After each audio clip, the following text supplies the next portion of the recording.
Part 29. Terror Broadcast. Author, Chunji Dixiaolong. Chapter 287. Isn't Lao Fang here yet? Gyatso asked while sitting in the car, stroking his hands. He is not at his own home, he should be at the mistress's place.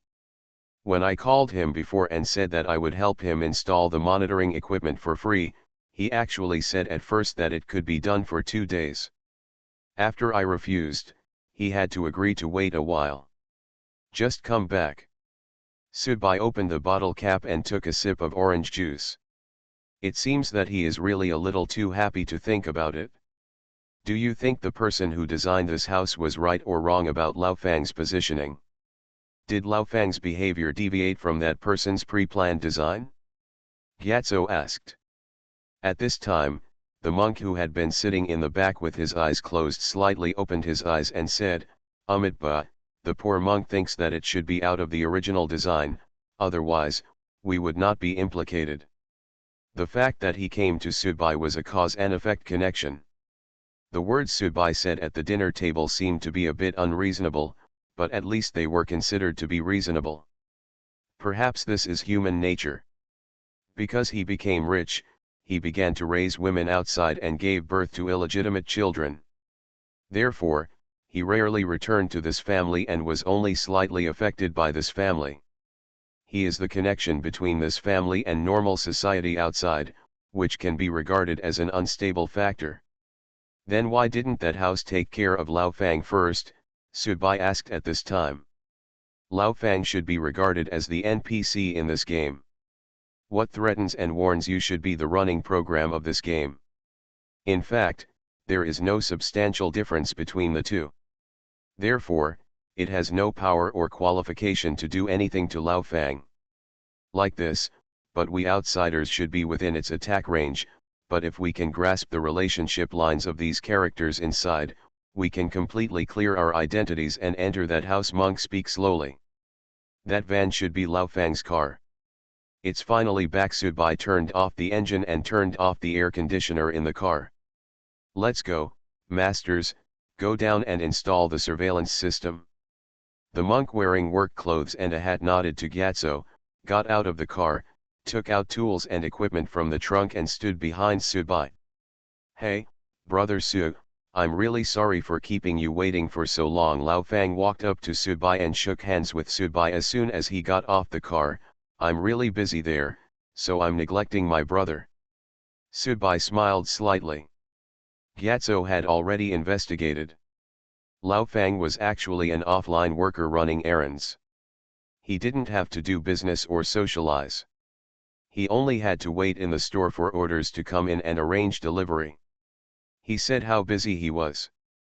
That is definitely a lie. Maybe Lao Fang instinctively does not want to get too close to his wife and daughters who live in this house. This may be due to the sixth sense of ordinary people. It's okay, Mr. Fang. I have another thing to deal with tomorrow, so I'm free today to help you install monitoring equipment at your home. It can be regarded as fulfilling my previous promise. Regarding your matter, let's take a look at the monitoring equipment first. Would you like to record your plans for the next step?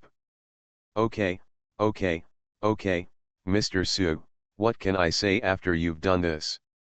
In short, I will definitely introduce Mr. Su's detective agency to my friends in the future. Based on your personality, Mr. Su, the agency will definitely become famous. Purple. Lao Fang took Subai's hand and walked to the door to knock on the door. Hey, home, open the door, I'm back. As the head of the family, Lao Fang actually knocked on the door when he returned home, which surprised Subai even more. Lao Fang, you don't have the key. The old man looked embarrassed and said, the key is in my shop.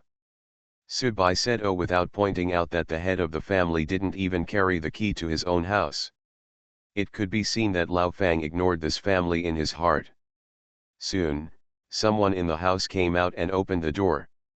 It was Lao Fang's daughter Xiaowan. Xiaowan was wearing a cartoon pajamas and looked a little lazy, as if she had just gotten up from bed. Have you rested so early, Lao Fang asked. Xiao Wan glanced at her father unkindly, otherwise it will be too noisy at night and I won't be able to sleep. Noisy? No one is renovating around here.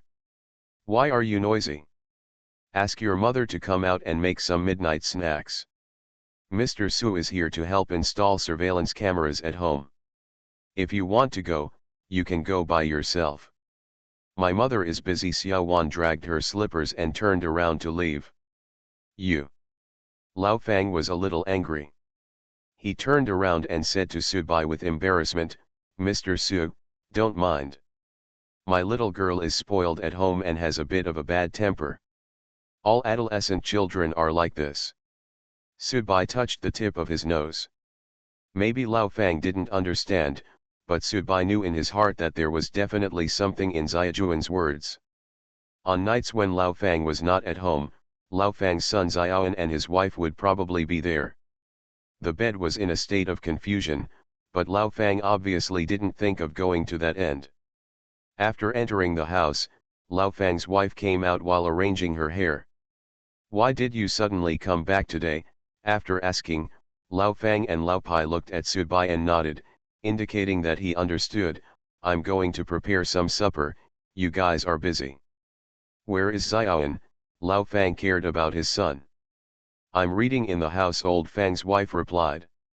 Oh, Lao Fang nodded, then looked at Su Bai. Mr. Su, we can start now. Let's have 2 drinks together later. Good. Su Bai nodded to the monk and Gyatso. Gyatso and the monk started going upstairs together carrying their things. Lao Fang, just sit here for a while, and I will go up and point them to the installation location.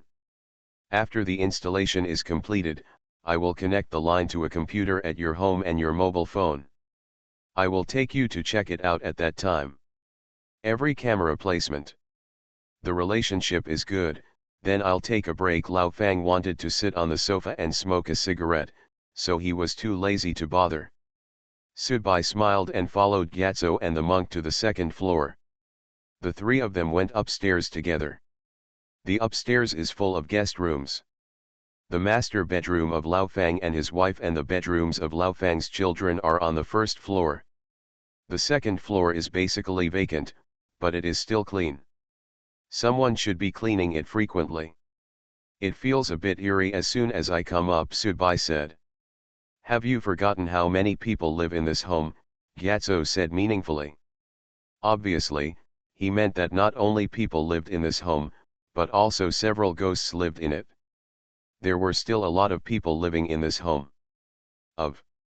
Try to separate later, keep in touch with your mobile phone, and confirm who is in front of you. Since ghost cultivators like Xiaolin can't tell the difference between humans and ghosts, it is probably difficult for us to do so, so we can only rely on this. There is a way to identify it, the monk said. Then I'll go downstairs to install the camera in the living room first. Gyatso nodded, confirmed his task, and went down again. Su Bai and the monk entered a sunny guest bedroom together, and the monk began to install the wiring. This was actually not complicated, so the monk could do it. While the monk was working, Su Bai went to the balcony and lit a cigarette. This balcony happened to face the gap between the wall and the house. Su Bai remembered that the last time he secretly climbed over the wall was right there. From there, Su Bai saw the other person and Xiaolin in the living room. At this moment, Su Bai saw Xiaoan suddenly walking there, holding a novel book in his hand, and sat down directly on a wicker chair on the grass. Su Bai took out his cell phone and sent a message, Gyatso, check Xiaoan's bedroom on the 1st floor and see if Xiaoan is reading in his bedroom. Okay, Gyatso replied with this word. Obviously, for the layman of Lao Fang's family, they don't understand how to pretend to be under surveillance, so Su Bai and the others have great power in Lao Fang's family. Su Bai turned around and saw the monk still busy there, and said with some humor, there is no need to pretend to be so careful. When you do something, you have to do it seriously. It's just like acting. Even if you're not yourself, you still have to pretend to look like you, the monk said seriously. This is really profound. Subai turned his head and continued to look at the small article below. Instead of reading a book on the desk in the bedroom, I turn on the outside light and lie on the recliner to read novels at night. This is a strange hobby, and I am not afraid of mosquito bites. After waiting for a while, Gyatso's message came back. There is no one in Xiaoan's bedroom, and there is no one in the living room either. Then this article must be true. By the way, is there anyone else in the living room? Lao Fang and his wife, his daughter Xiaowan, said something to her father in the living room.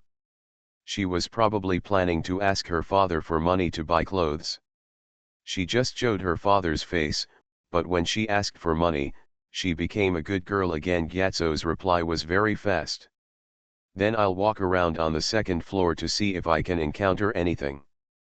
Subai put away his cell phone and said to the monk, I'll go check out the other rooms on the second floor. Go ahead, I'm almost ready here, the monk said without looking back. Subai left the guest room and walked around the second floor.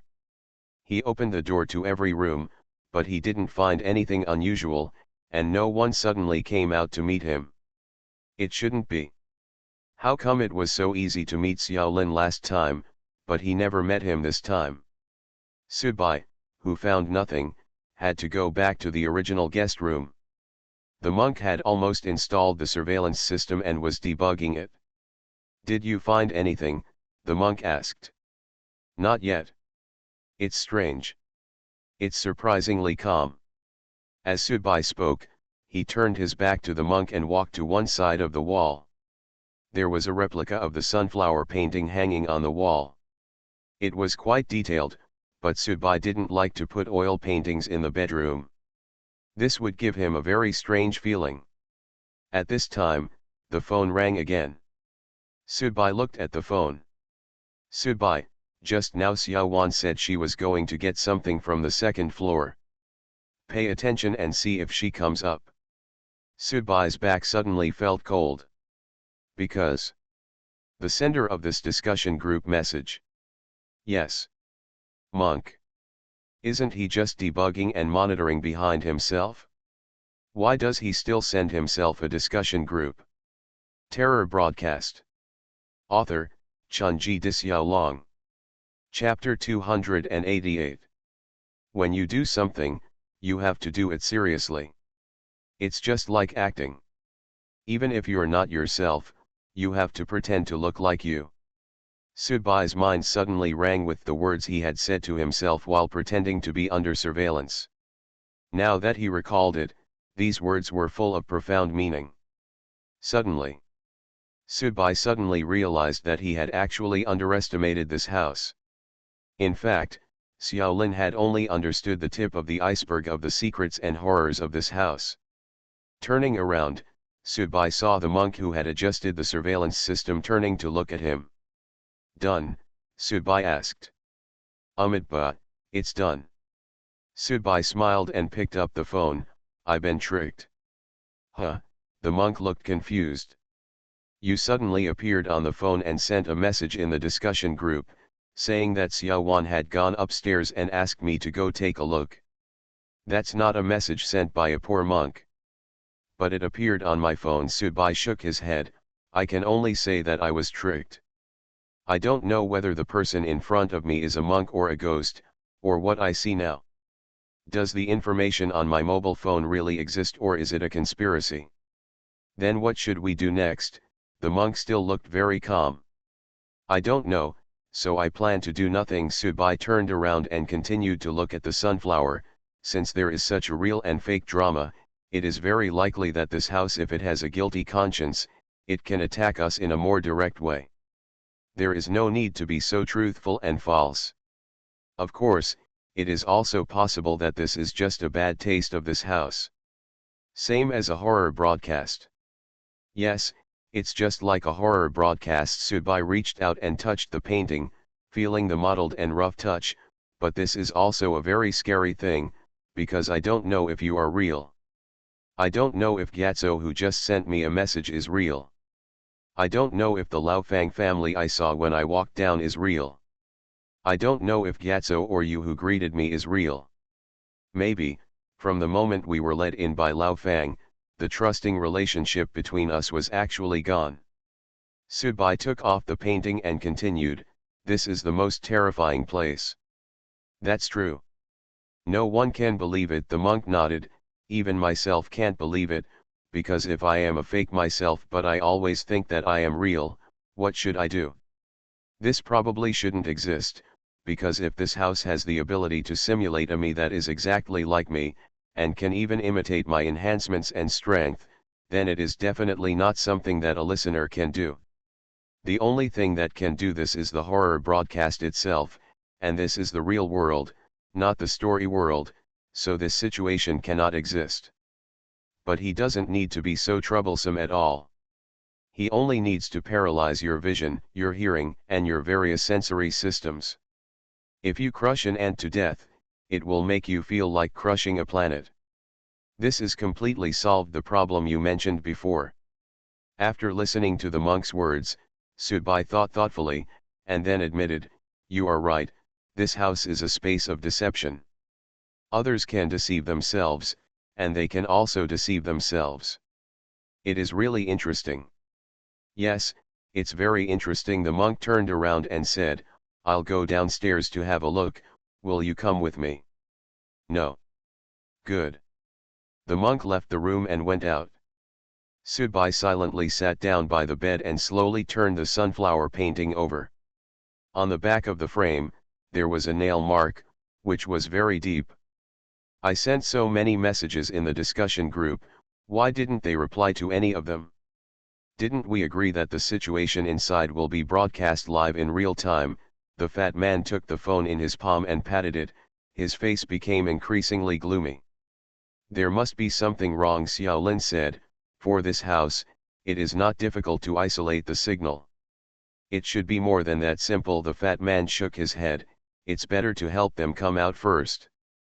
Without a clear signal, if we activate the magic circle rashly, it may cause worse results for them, Xiaolin reminded. But you can't do nothing. The fat man took out a compass in his hand. If we can't contact you through modern communication, I'll try other methods. If we still can't contact you, I'll activate the magic circle immediately. Just make up your mind. Xiaolin saw that the fat man had made up his mind and didn't say anything. Anyway, it was not him who was trapped in that house now. After sitting by the bed for about half an hour, Subai got up, hung the painting back to its original position, and then left the guest room. After going down the stairs, Subai saw Xiaowen walking past him holding a novel book. Xiaowen's personality is a bit withdrawn. According to Fatty's tracking, this guy is not very gregarious. Xiaowen walked over and ignored him at all, but Subai took the initiative to reach out and hold Xiaowen's shoulder. Uncle, what's the matter? Xiaowen lowered his head and didn't even look at Subai. Who is in the living room? Subai asked. Go and see for yourself. Xiaowen broke free from Subai's hand and walked directly to his bedroom. Subai pursed his lips and continued walking forward. When passing the bathroom on the first floor, Subai saw someone inside. He opened the bathroom door and saw Xiaowen brushing his teeth there. Are you ready to rest? Subai asked. Well, uncle, thank you for your hard work. You came so late to help me install this at home. Thank you very much. You're welcome, this is what I should do.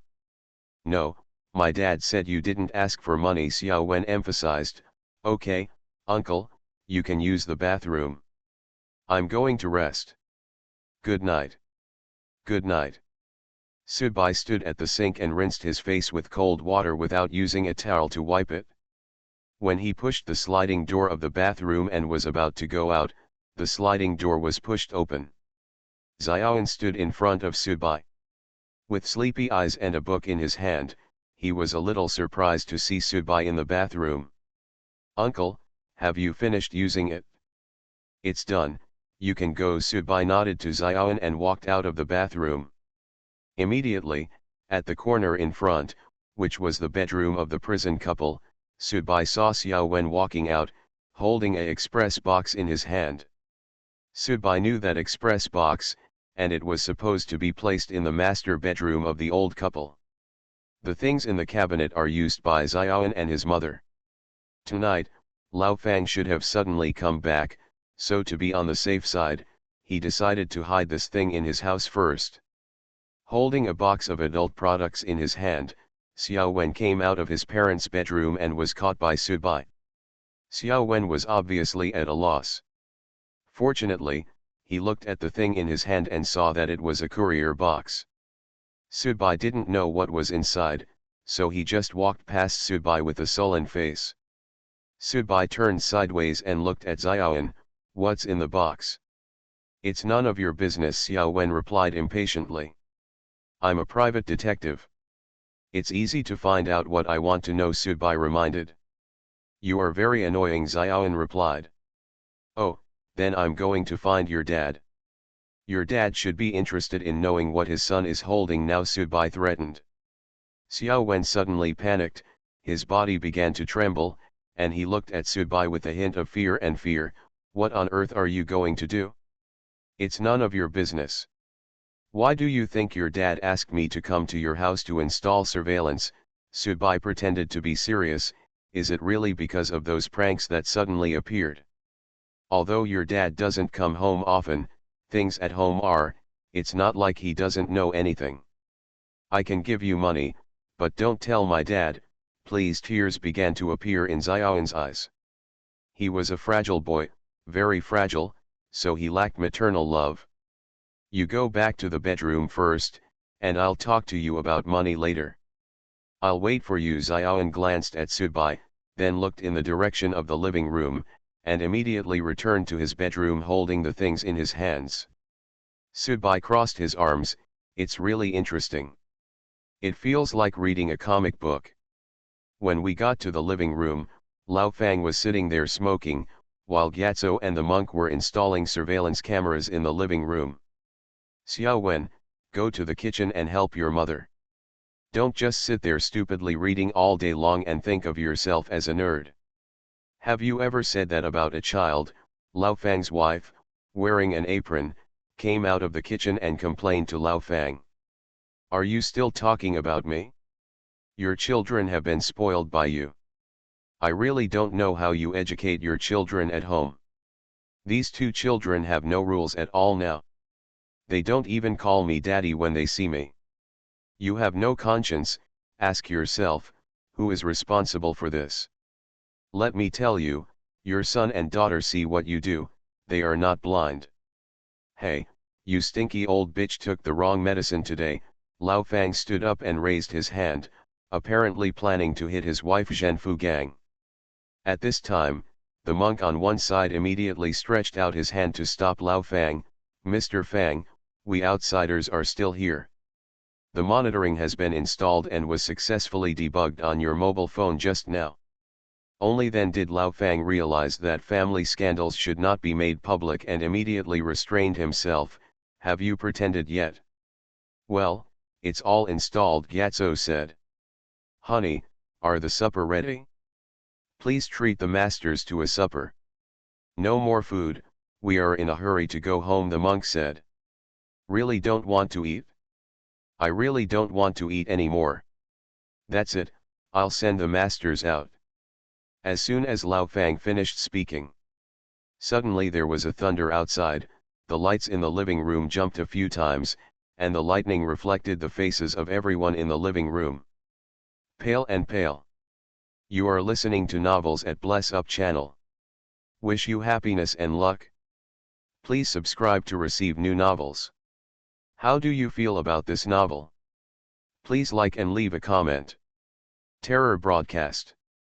Author, Chunji Dixiaolong. Chapter 289. Maybe you have been in this depressing environment for a long time.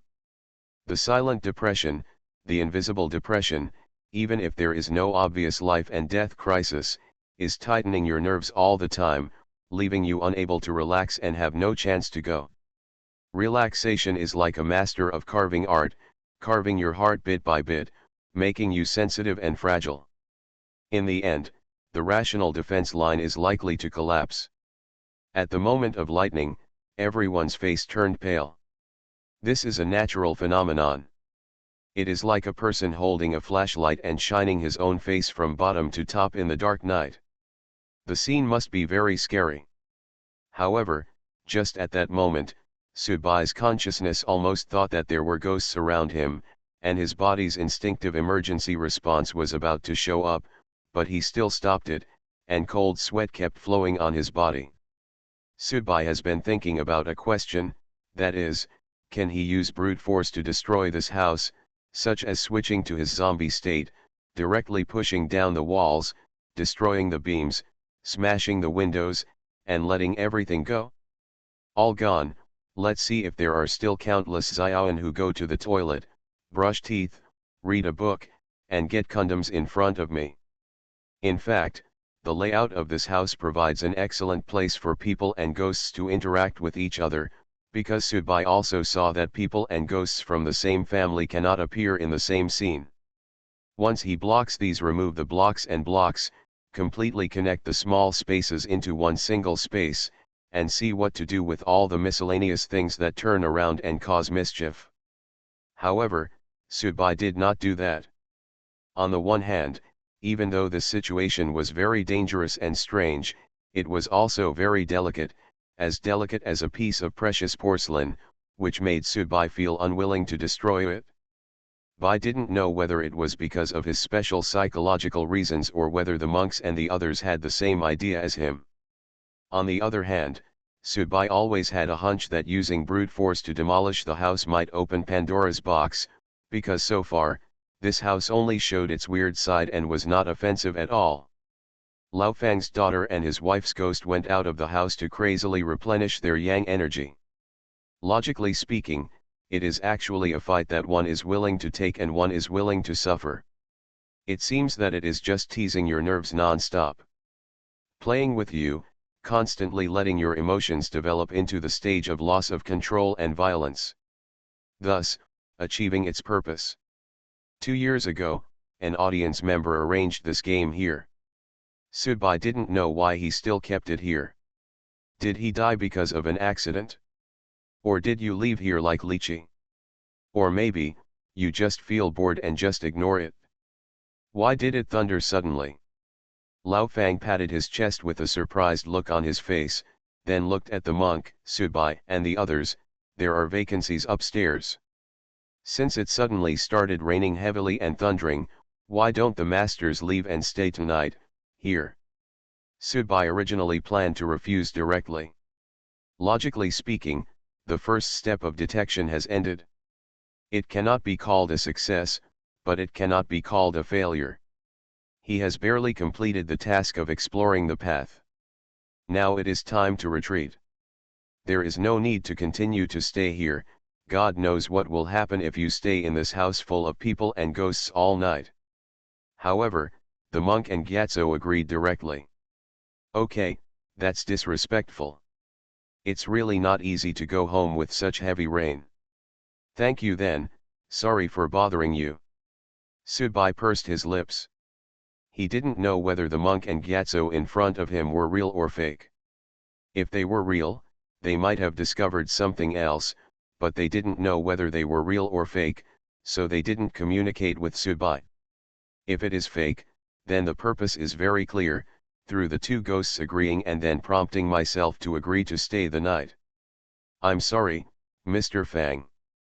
The two installation masters of mine do live far away, but I really have something to do tomorrow morning and need to go back to prepare for it tonight. How about, the two of them stay here, and they can also spend the night tonight. Let me embolden your family and test the effectiveness of the surveillance. If the person who pranked you with fingernails dares to come again, we can catch him. As for me, I will go back first. My car is still outside, so it will be more convenient to go back. Mr. Su, if that's the case, then fine. These two masters will stay overnight. Come, I'll take Mr. Su out. When Subai walked past the monk and Gyatso, he deliberately paid attention to the expressions of the monk and Gyatso, but his true inner thoughts could not be seen from their expressions. Forget it, let's get out safely first. Lao Fang opened the door of the house and sent Subai out. Walking more than 10 meters ahead, he reached the gate of the wall. Exiting that gate meant completely severing ties with the house. Did Gyatso and the monk go out? The two people before were humans or ghosts. Subai had no way to pursue it at this time. He left first. This can't be considered selfish, because the monk and Gyatso were not fools. Subai, it would be unwise to linger too much and think too much at this time. The rain was heavy, Lao Fang walked very fast, and Subai also walked very fast. However, at this moment, Lao Fang suddenly slipped and fell. This scene made Subai a little unexpected, and Lao Fang's forehead hit him directly. On the cobblestones on the path between the house door and the courtyard wall door, he fell unconscious immediately. Subai immediately squatted down to check and found that Lao Fang was still breathing. Maybe the sudden slip and impact made him faint. Lao Fang is the contact person between this house and the outside world. Moreover, through previous investigations, we have also come to the conclusion that because of Lao Fang's special characteristics, it seems that no ghost in the house can imitate him. Therefore, Lao Fang is undoubtedly the key figure in the suspenseful situations in this house. Why did the listener choose Lao Fang's family for this experiment 2 years ago? Is it true that Lao Fang was able to avoid being imitated by ghosts just because he didn't live in this house for a long time? No matter what, it was impossible for Subai to say that he was leaving alone and then leave Lao Fang unconscious in the rain. If Lao Fang really had something wrong with him in the end, then for those who still want to continue to excavate this house for Subai and others, it is undoubtedly a huge loss. Bending down and carrying Lao Fang on his back, Subai reached out to push the courtyard door and take Lao Fang out of here first. However, the moment Subai pushed open the courtyard door, a sudden feeling of dizziness hit him. Subai found himself standing at the door of the house again, still more than 10 meters away from the courtyard door, with Lao Fang still being carried on his back. Licking his lips, Subai walked towards the courtyard door again. The cobblestone ground was a bit stiff and the distance was not very far. But this time, Subai obviously breathed heavier. Finally, when he reached out and touched it again when he reached the courtyard gate, after a moment of almost unnoticeable dizziness, Subai once again found himself standing at the door of the house, with a cobblestone path more than 10 meters long away from the courtyard gate. A ghost hits a wall. Subai was finally convinced what had happened to him. Ghosts breaking into walls have always been circulating in folklore and have considerable influence, and many people have encountered them. However, for Subai, it was a bit abnormal for him to encounter ghosts breaking into walls. After all, Subai is not one of those ordinary people who is weak, and his zombie physique has a certain restraint effect on ghosts. However, this kind of thing still happened, and Subai now truly experienced the terrifying feeling of Xiaolin seeing a ghost but not realizing that the other person was a ghost.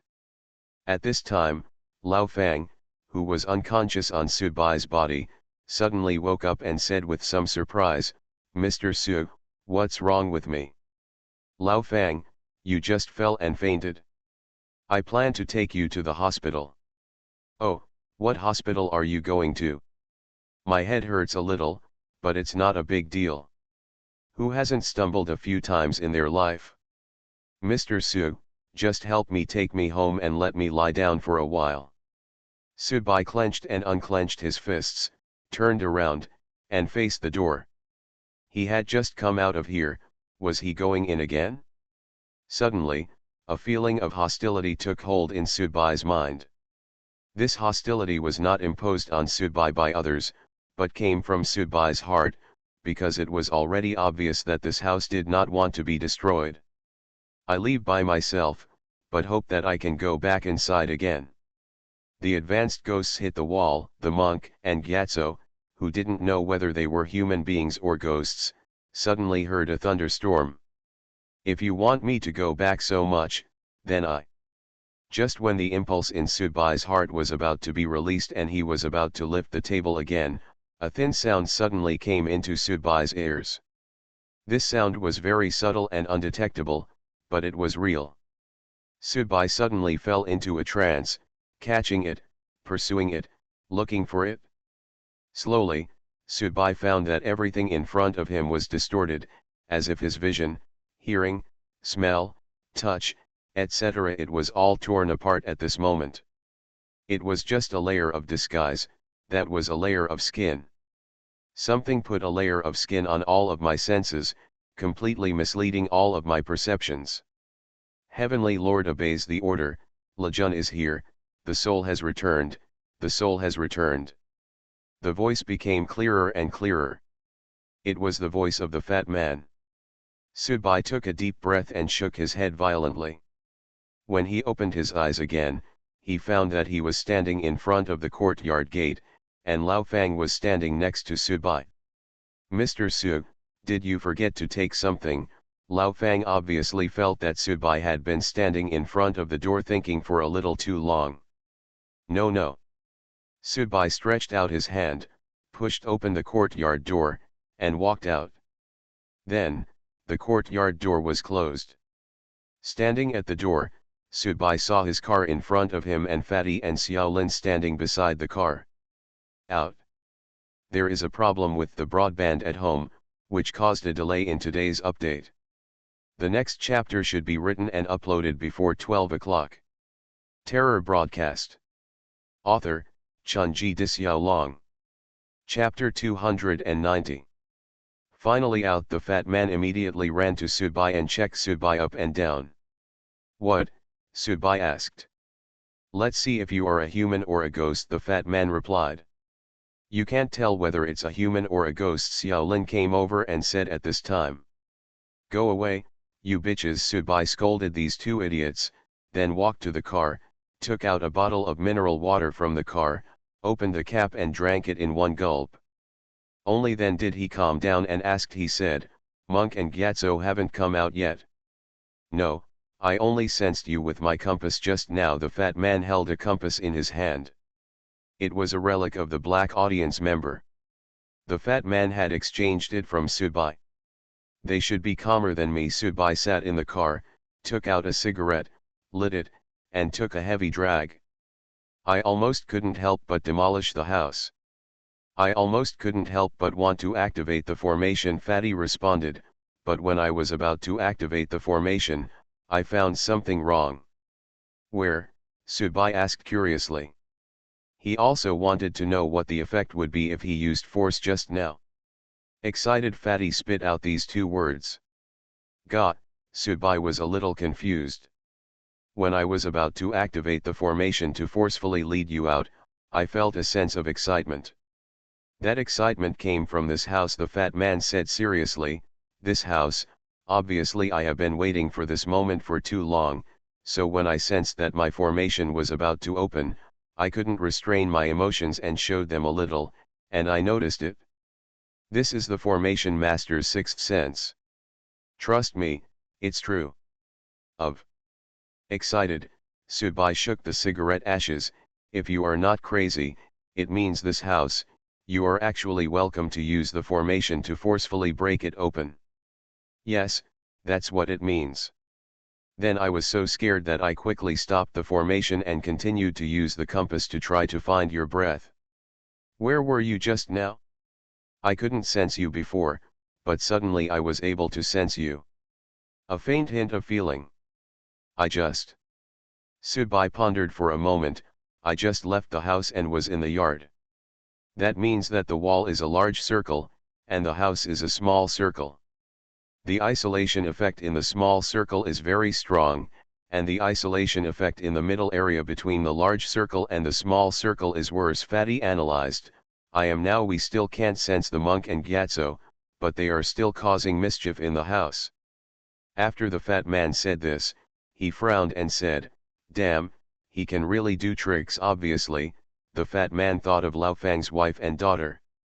Xiaolin, who had rarely spoken and was very low-key from the beginning until now, pointed at the house, laughed at himself, and said, Tell me, does this house look like a tomb? Where did you get such emotion? Fatty asked. You are still using metaphors at this time. This is a possibility that I just thought of. What is the purpose of putting so much effort into building this house? You said before that treating it as an experiment or a game is a bit too trivial. Even if the listener was so awesome 2 years ago, horror radio can still easily squeeze him, and the difficulty of the story world will increase accordingly. Building this house took a lot of thought and resources, that's for sure, but when Xiaolin said this, he shook his head again. Keep talking. Subai took another puff of cigarette and narrowed his eyes. Perhaps, sometimes, the truth of the matter may really be found in that fleeting thought, especially now that everyone is worried about this house. The real situation is still a mess. Maybe this sudden idea can create a breakthrough. At this time, Xiaolin smiled and shook his head. I can't tell clearly. We'd better think of a way to get the two people out now. The fat man, who looked impatient before, deliberately walked up to Subai, pretending to reach into the car to get a cigarette, and pointed with his thumb to where Xiaolin was outside the car in front of Subai. Subai nodded gently. Xiaolin discovered something or guessed something, but he didn't intend to say it. Perhaps, Xiaolin didn't think about it before he said this, but when he said it, he happened to think of a key point, so he left the topic abruptly. It should not have been thought through before, otherwise, based on the opinions of several people present, will not be so blunt. Subai nodded, indicating that he had also seen it. Fatty is also a master who is used to being shady, so he can naturally see Xiaolin's abnormality before, but since he doesn't want to say it, and he can't use force, there is nothing he can do. However, Subai still took out his phone and wrote the word grave into the memo on his phone. Since Dabai can come out, I don't believe that Monk and Gyatso can't come out with their abilities. In fact, there is no absolute danger in it, right? The fat man looked at Subai and asked. Subai shook his head. I haven't encountered any real danger that could threaten my life, but the environment and things inside will make people feel uncomfortable. The fat man smacked his lips. How about you call me again and tell me that you left your wallet at Lao Fang's house, and ask Lao Fang to come out and open the door for you to come in? You can just go and meet the monks and the others. Subai held the phone in his hand and shook it. I can call Lao Fang, but I will say that I have something to do now, and I will ask a chubby man to go to your house later to help me pick up the dropped wallet. Fatty pondered for a moment. I think this matter can be discussed further. Obviously, the fat man didn't want to take the risk and go in.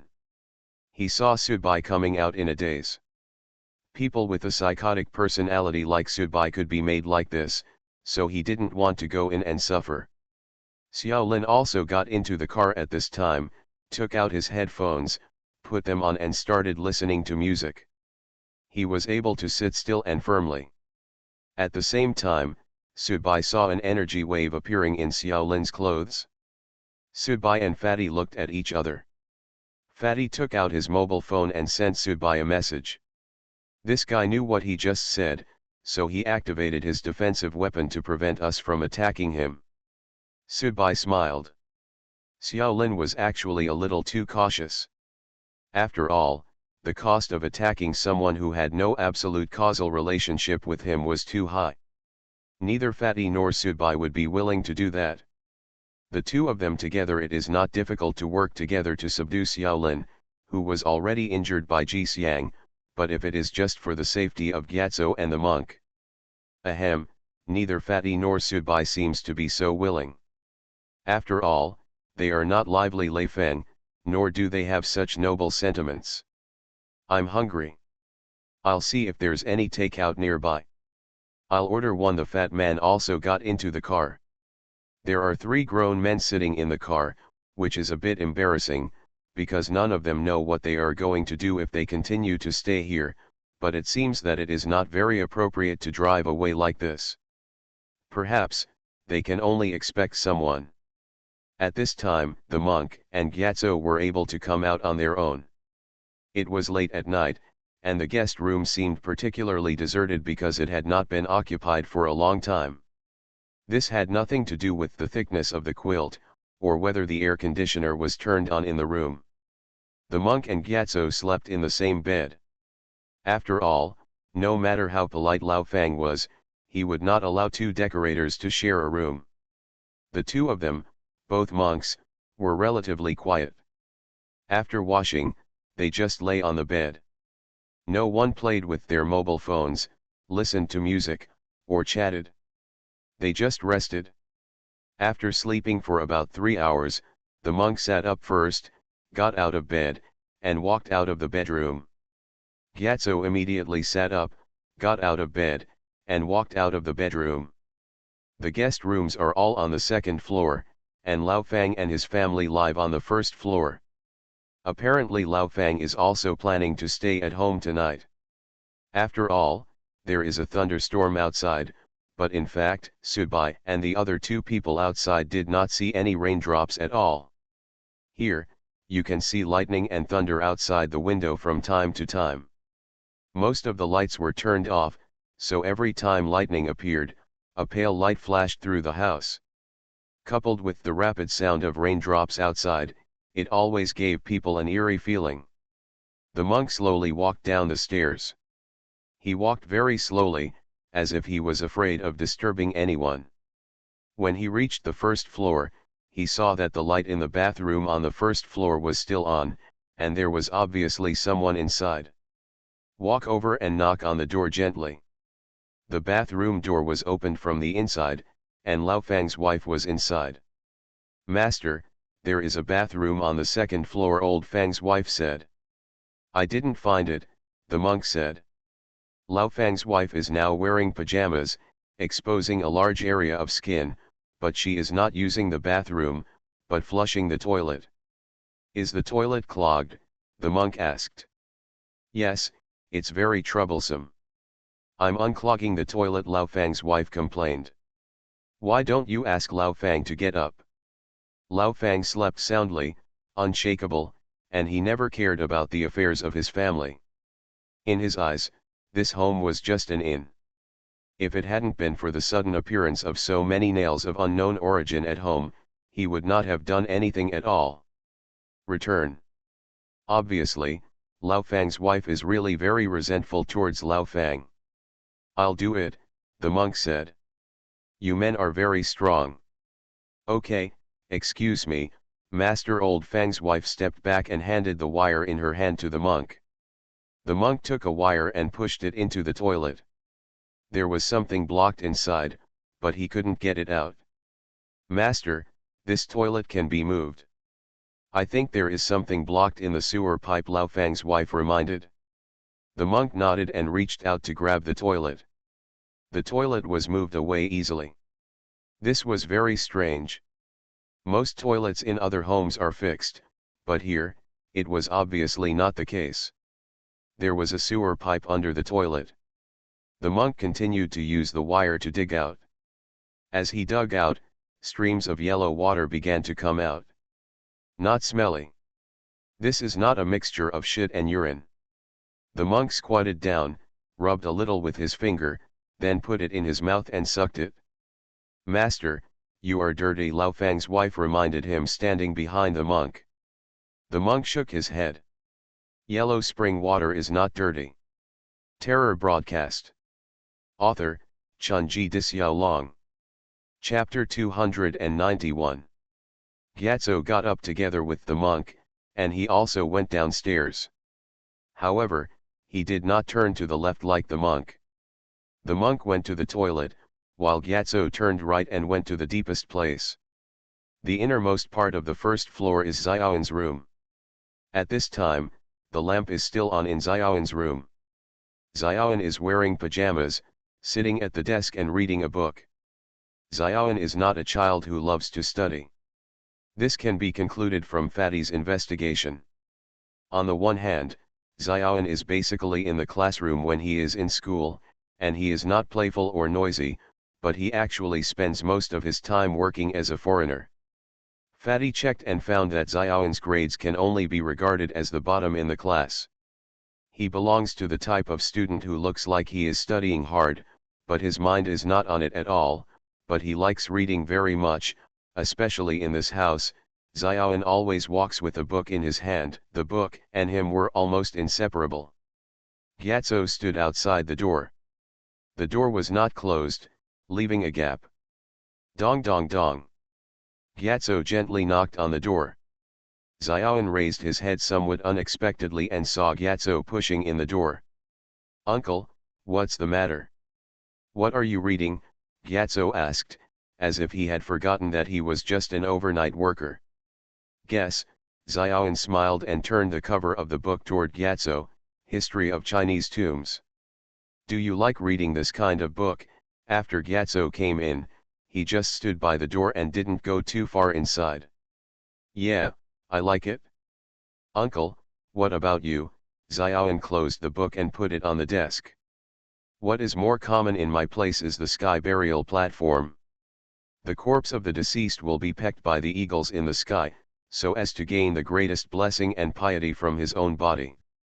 Having your corpse eaten by a condor is really a very beautiful way to be buried." Xiao Wen glanced at the cover page of his book, put his hand on it and rubbed it.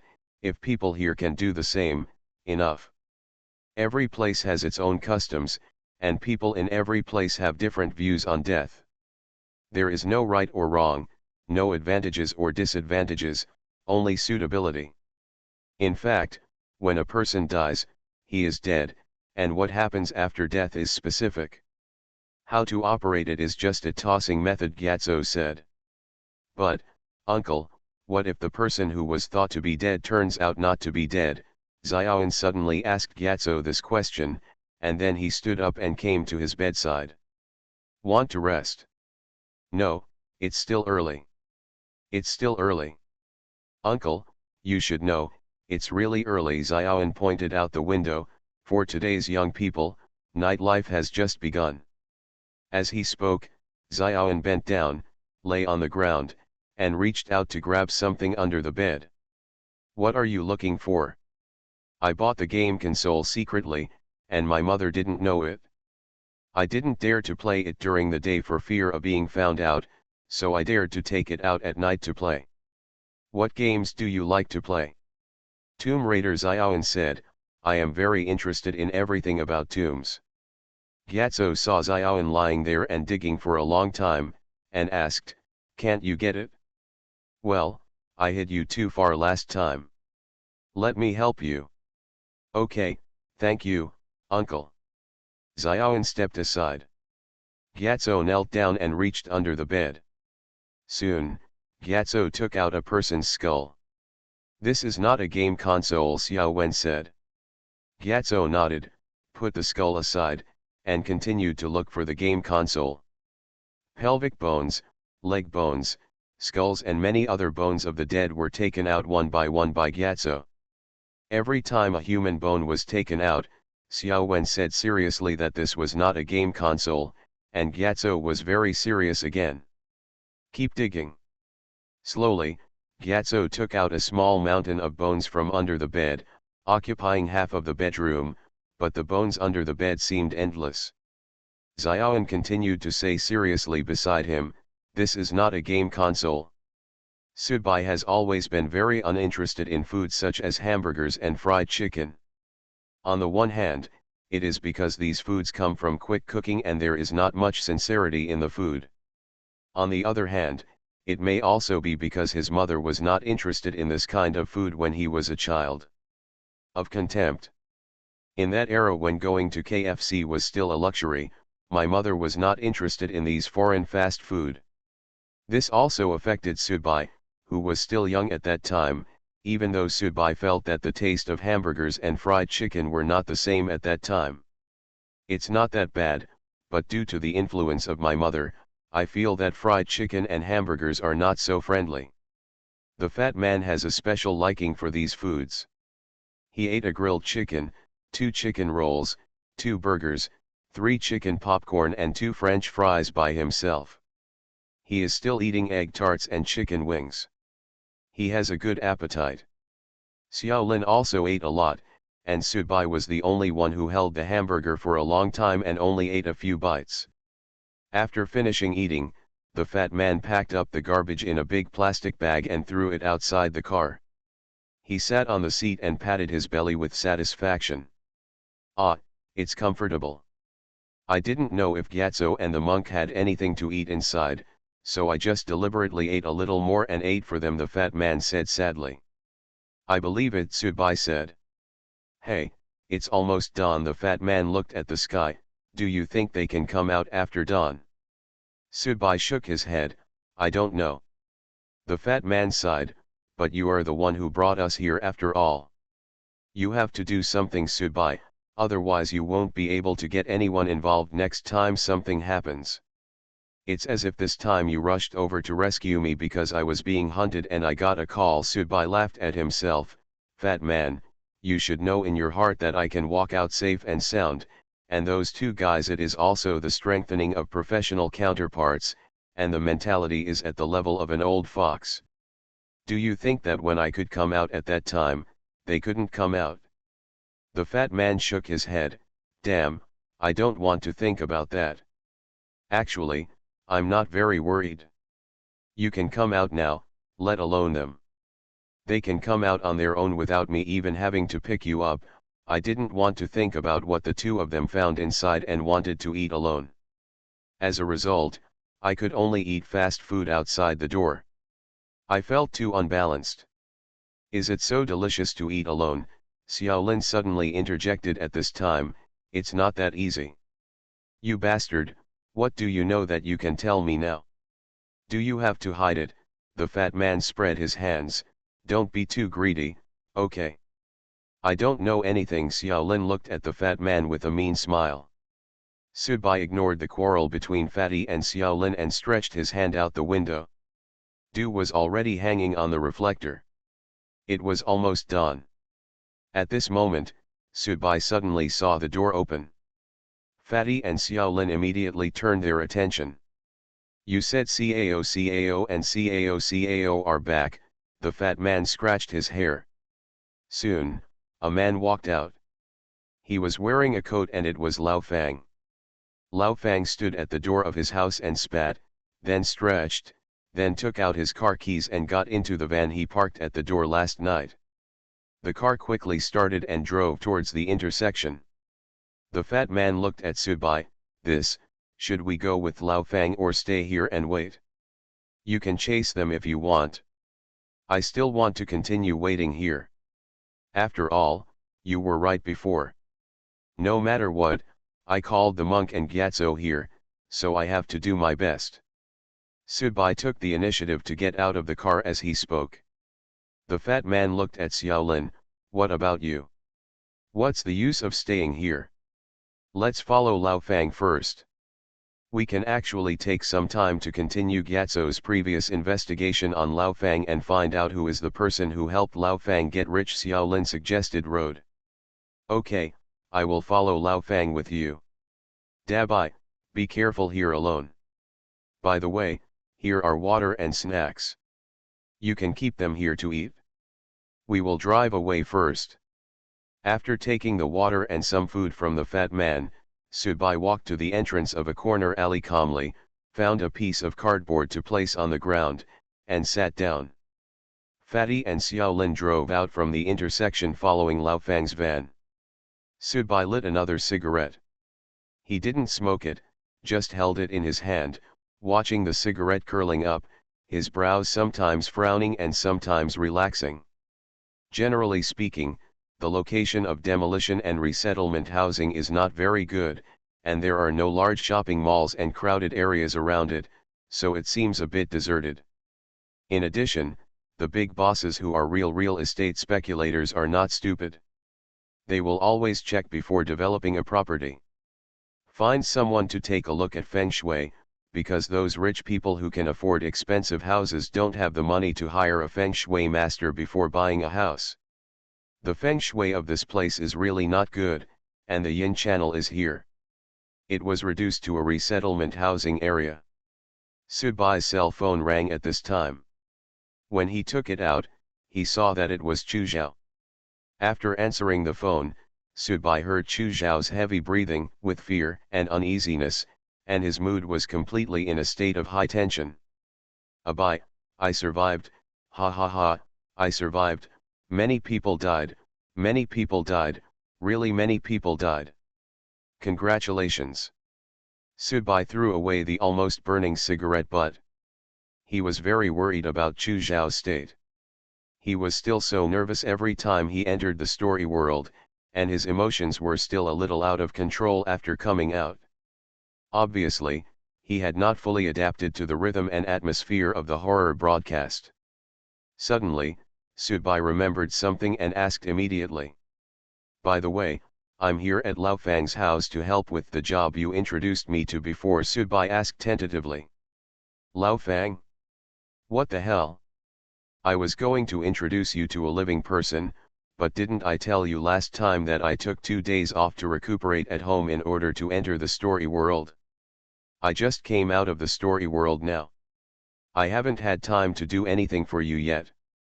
The hand holding the phone was slightly stronger, and Subai's eyes flashed with light. Really? You are listening to novels at Bless Up channel. Wish you happiness and luck. Please subscribe to receive new novels.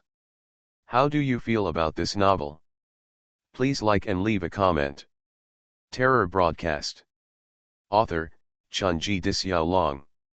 Chapter 292. In the pipe under the toilet, as the monk kept digging with the wire, more and more water began to flow out, and the yellow water kept gurgling out, seemingly endless. According to the monk, this is yellow spring water, which is colorless and odorless, but carries a kind of hatred that seems to come from hell. Normal people who are contaminated with this water will reduce their luck and lose their fortune. There is more and more water, but no matter how it flows, it does not flow out of the bathroom, but keeps gathering in the bathroom. It does not flow away from other gaps, but keeps accumulating around the bathroom area. Correspondingly, the water level is getting higher and higher. Gradually, the water level has reached the monk's waist. Old Fang's wife is not very tall. The water level has almost reached her chest, but she still stands there motionless. Looking at the monk, he continued to use the wire to clear it. After some time, the water level had submerged both of them. The monk continued his work underwater, and Lao Fang's wife also continued to watch from the bottom of the water. This scene seemed very strange. Finally, something got stuck on the wire. At this time, Lao Fang's wife finally showed an excited look on her face. She opened her mouth and wanted to shout something, but bubbles kept coming out of her mouth.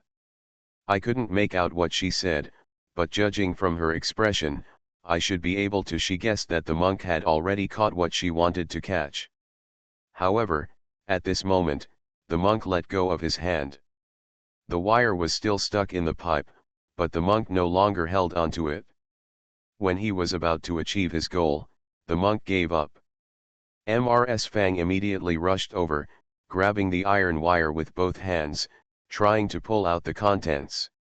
However, when Ms. Fang's hands touched the iron wire, the yellow spring water that almost filled the entire bathroom began to boil. The temperature is not high, but it is indeed boiling, with a terrible whirlpool and squeeze, just like a bathtub filled with water and the plug is unplugged, and the water flows back quickly. Lao Fang's wife was still holding onto the wire with both hands, but her feet and body had begun to spin around in the water. The monk stood aside and watched coldly, with his hands clasped together. As if I saw nothing, heard nothing, everything had nothing to do with me. In the yellow spring water, the monk did not seem to feel suffocated. In about 10 seconds, the yellow spring water in the bathroom disappeared wherever it came from. Old Fang's wife was kneeling there, and the wire was pulled out, but nothing was pulled out. The water in the bathroom receded, but no water stains were left. Even the towels on the shelf were dry, as if nothing had happened here before. Amitabha. The monk recited the Buddha's name at this time. Ah! Lao Fang's wife let out an angry scream, turned her head, and stared at the monk fiercely. Why? The monk didn't answer, just turned around and walked out of the bathroom. A few moments. He opened his mouth and said, "It's daybreak. Not a game console. Not a game console. Not a game console." Gyatso kept holding Bones out from under the bed, and Xiaoan kept standing here saying the same thing. Finally, at a certain moment, Gyatso's hand grasped a bone in his hand, but he couldn't pull it anymore. Xiaoan's eyes suddenly lit up. "That's it, this is a game console, take it out quickly, uncle, work harder, take it out quickly." Gyatso began to exert strength, and beads of sweat began to drip down his face. Before, he had taken out a room full of bones from under the bed without breaking a sweat, but now he began to sweat profusely. Gradually, Gyatso's hand began to move outward.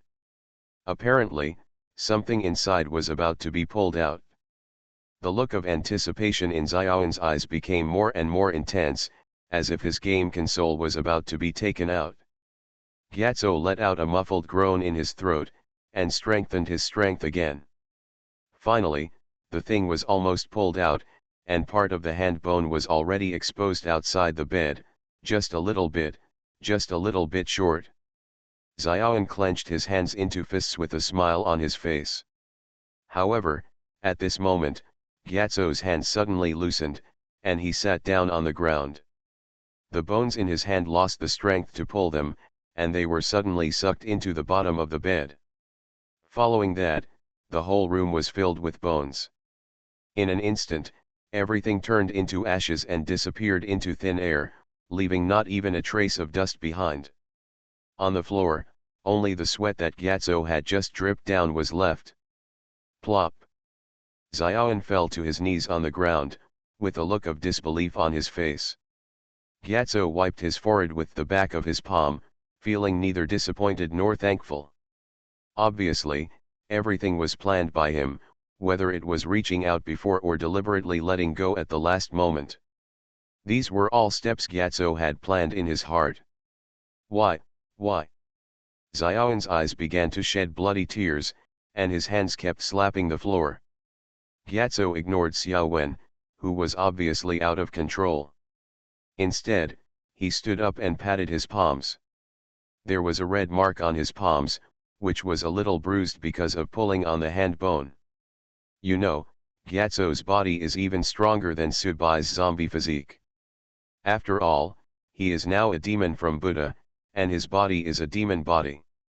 After walking out of Xiaoan's bedroom, Gyatso turned his head and saw the monk who came out at about the same time. The two looked at each other and smiled.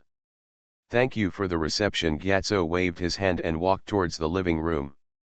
At the other end of the living room was the exit door, and the monk followed Gyatso. Xiaoan and Laofang's wife, one in the bedroom and the other in the bathroom, didn't come out. They seemed to let it go. However, just as the monk and Gyatso walked to the living room, a girl was sitting on the sofa in the slightly dark living room. Although it was early in the morning, the light was not enough and the lights were not turned on in the living room, so the girl sat there. "It seems very secretive. My brother and my mother are both angry at you. You are workers hired by my father with money. How can you bully your employer?" Xiaowan seemed to be eating red dates in her mouth, squirming as she spoke. "My own red lips. The surveillance has been installed. We should say goodbye." "Thank you for your hospitality," Gyatso responded. "My dad hasn't come back yet. Before he comes back, you can't leave. This is the rule of hospitality. As children, you can't violate it." Xiaowan smiled slightly, got off the sofa, and walked to Gyatso, her body deliberately moving in front of Gyatso. Kyo rubbed his body and said, "Besides, my family is not a dragon's den or a tiger's den. Why are you leaving in such a hurry? Are you afraid that you won't be able to work today and won't get your wages? Don't worry, my family will double the supply for you." At this moment, the monk's body suddenly trembled. He immediately supported the wall and sat down slowly. His face turned red from suppressing it, and his body gradually began to twist. Then, his chest bulged, and a wire, it pierced out of the monk's chest very suddenly, as if it had been inside the monk's body before, and was now drilling out.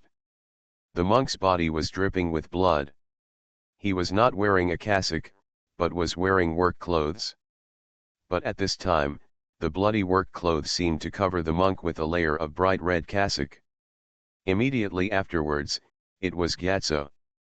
He stood there, but only made fists with his hands, and then raised his head. Then, a bone hand came out of his mouth, and blood began to flow from Gyatso's mouth. When he came out, his tense body showed the pain and suffering Gyatso was feeling.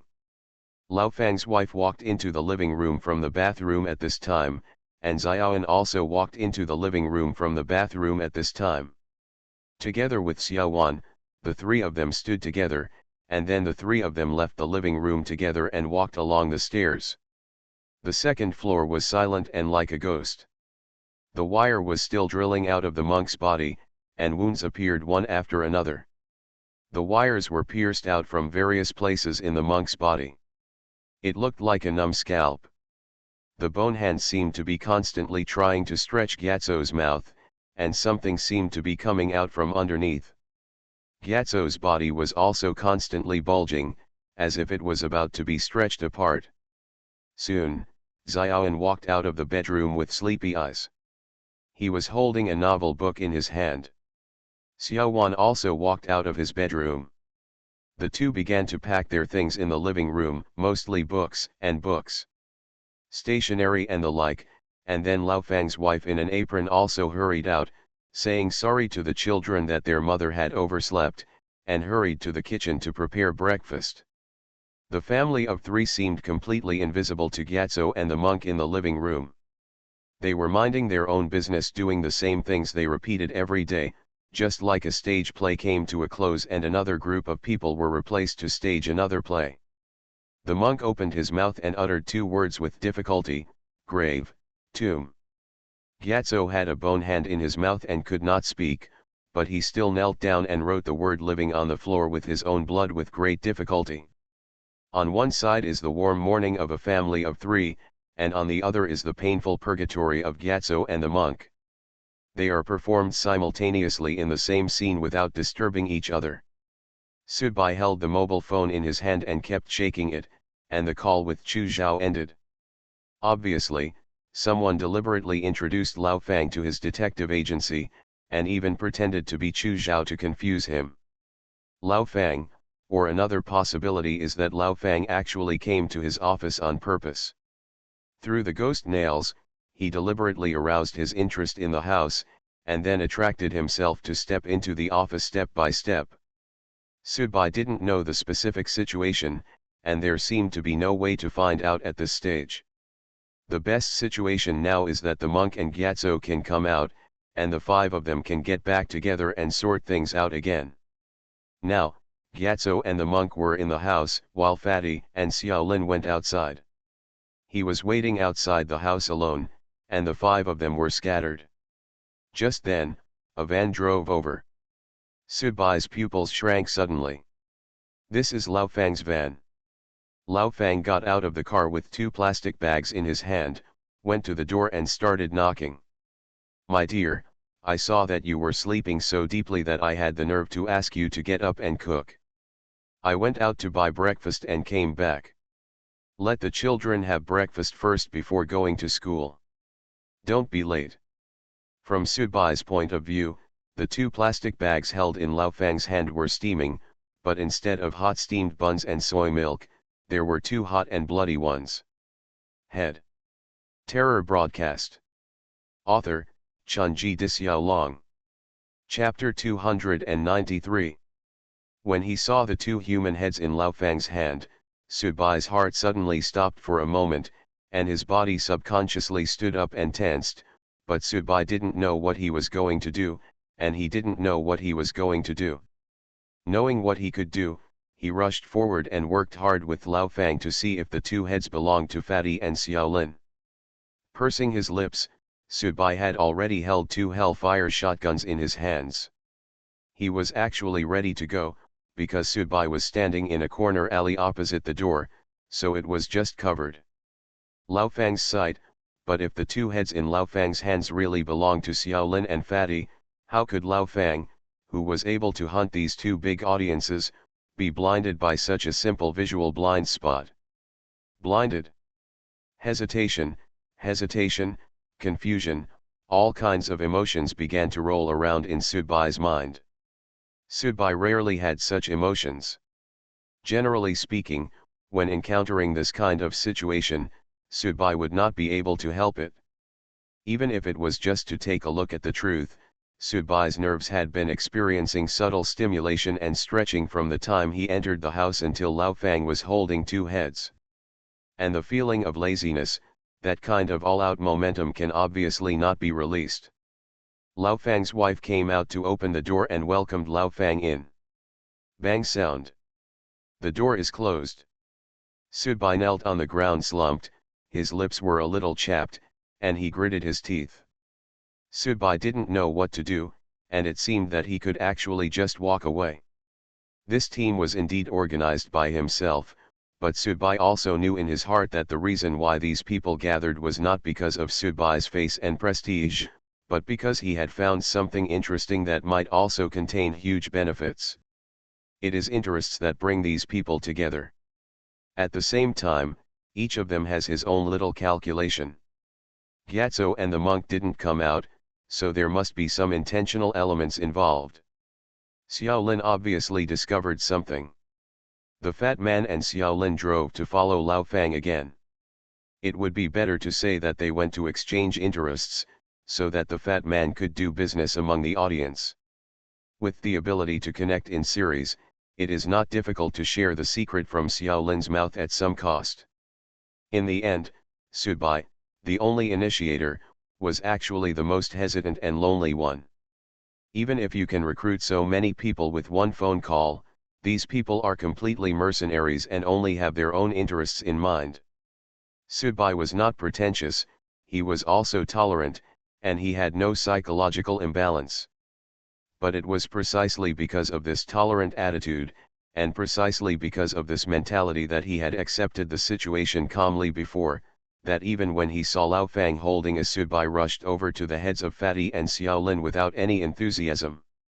Sudbai picked up the phone, turned it around in his hand, and dialed Fatty's phone number.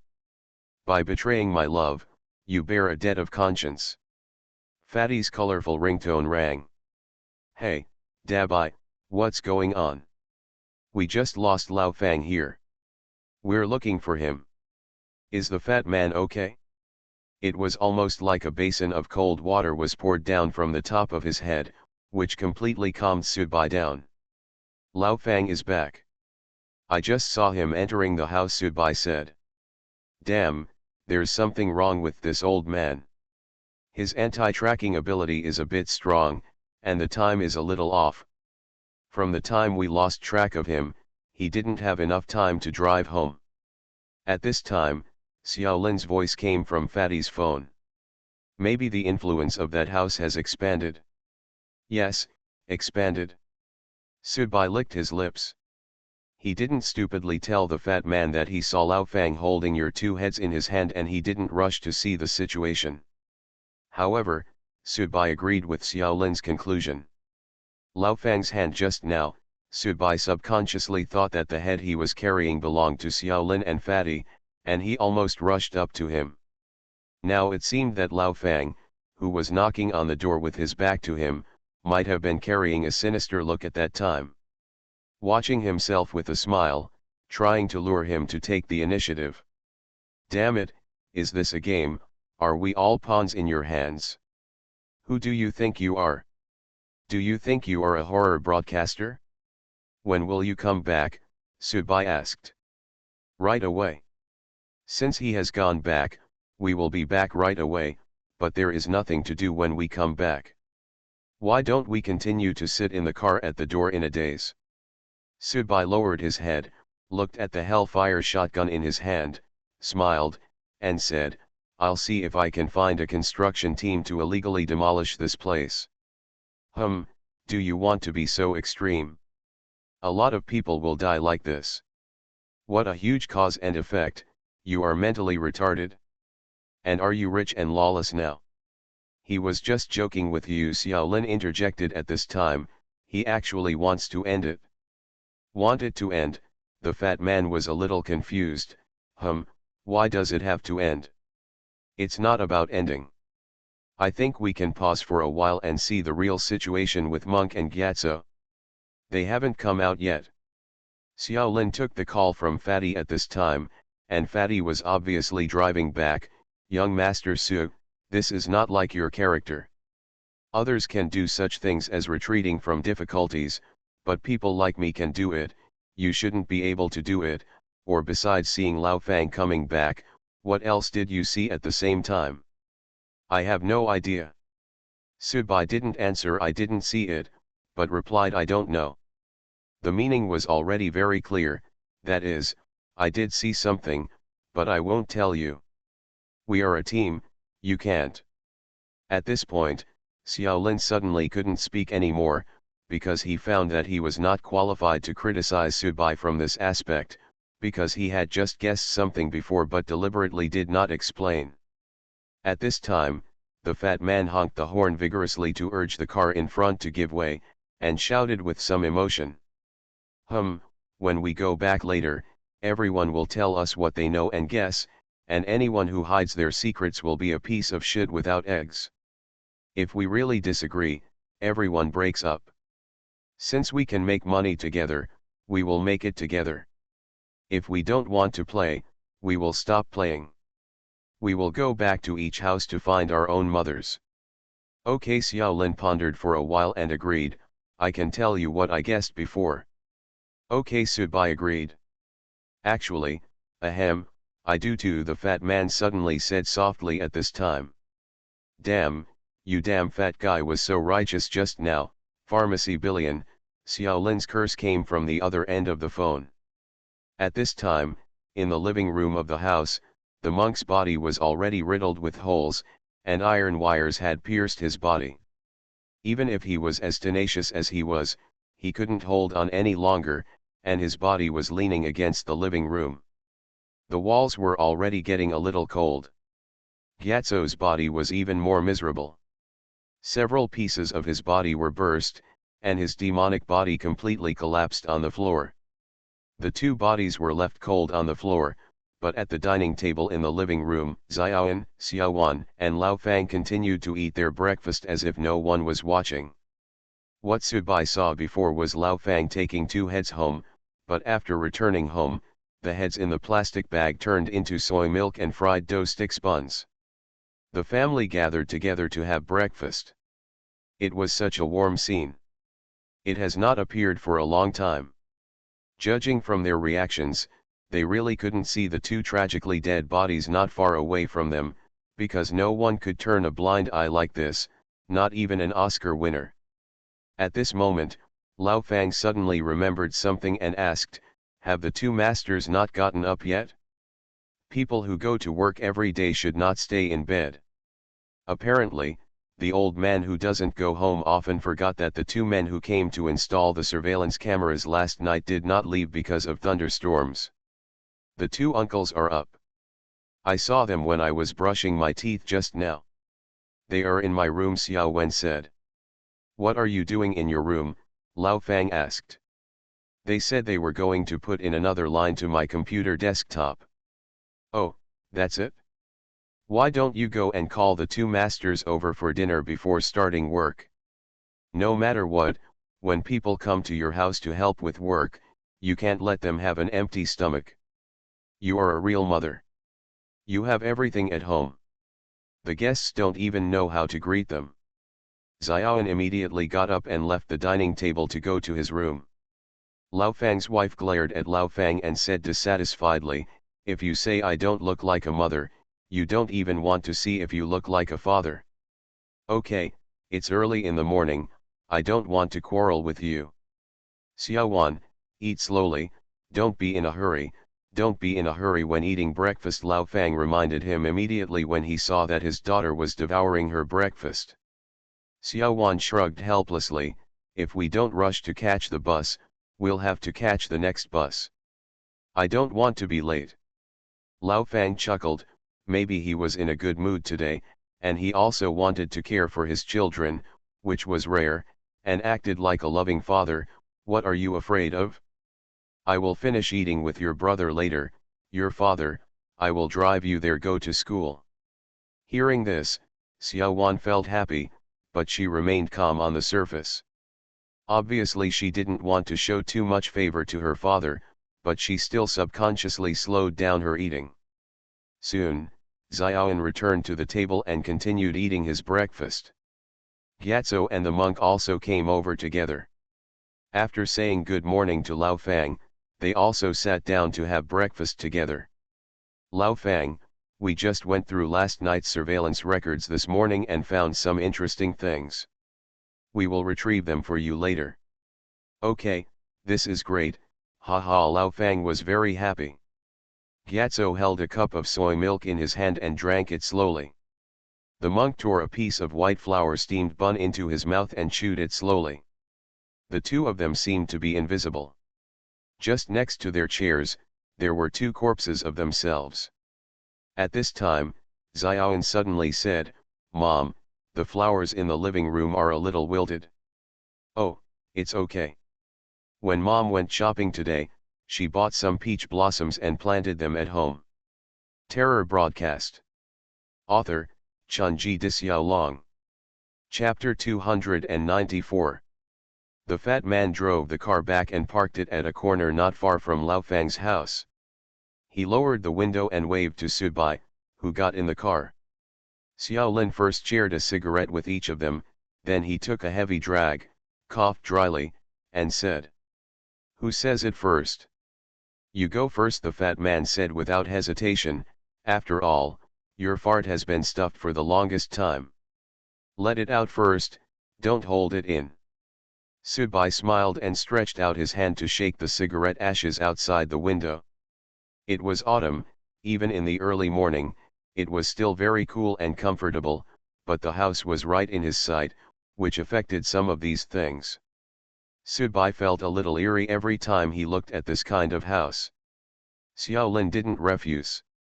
In fact, this matter still left him with a sore foot.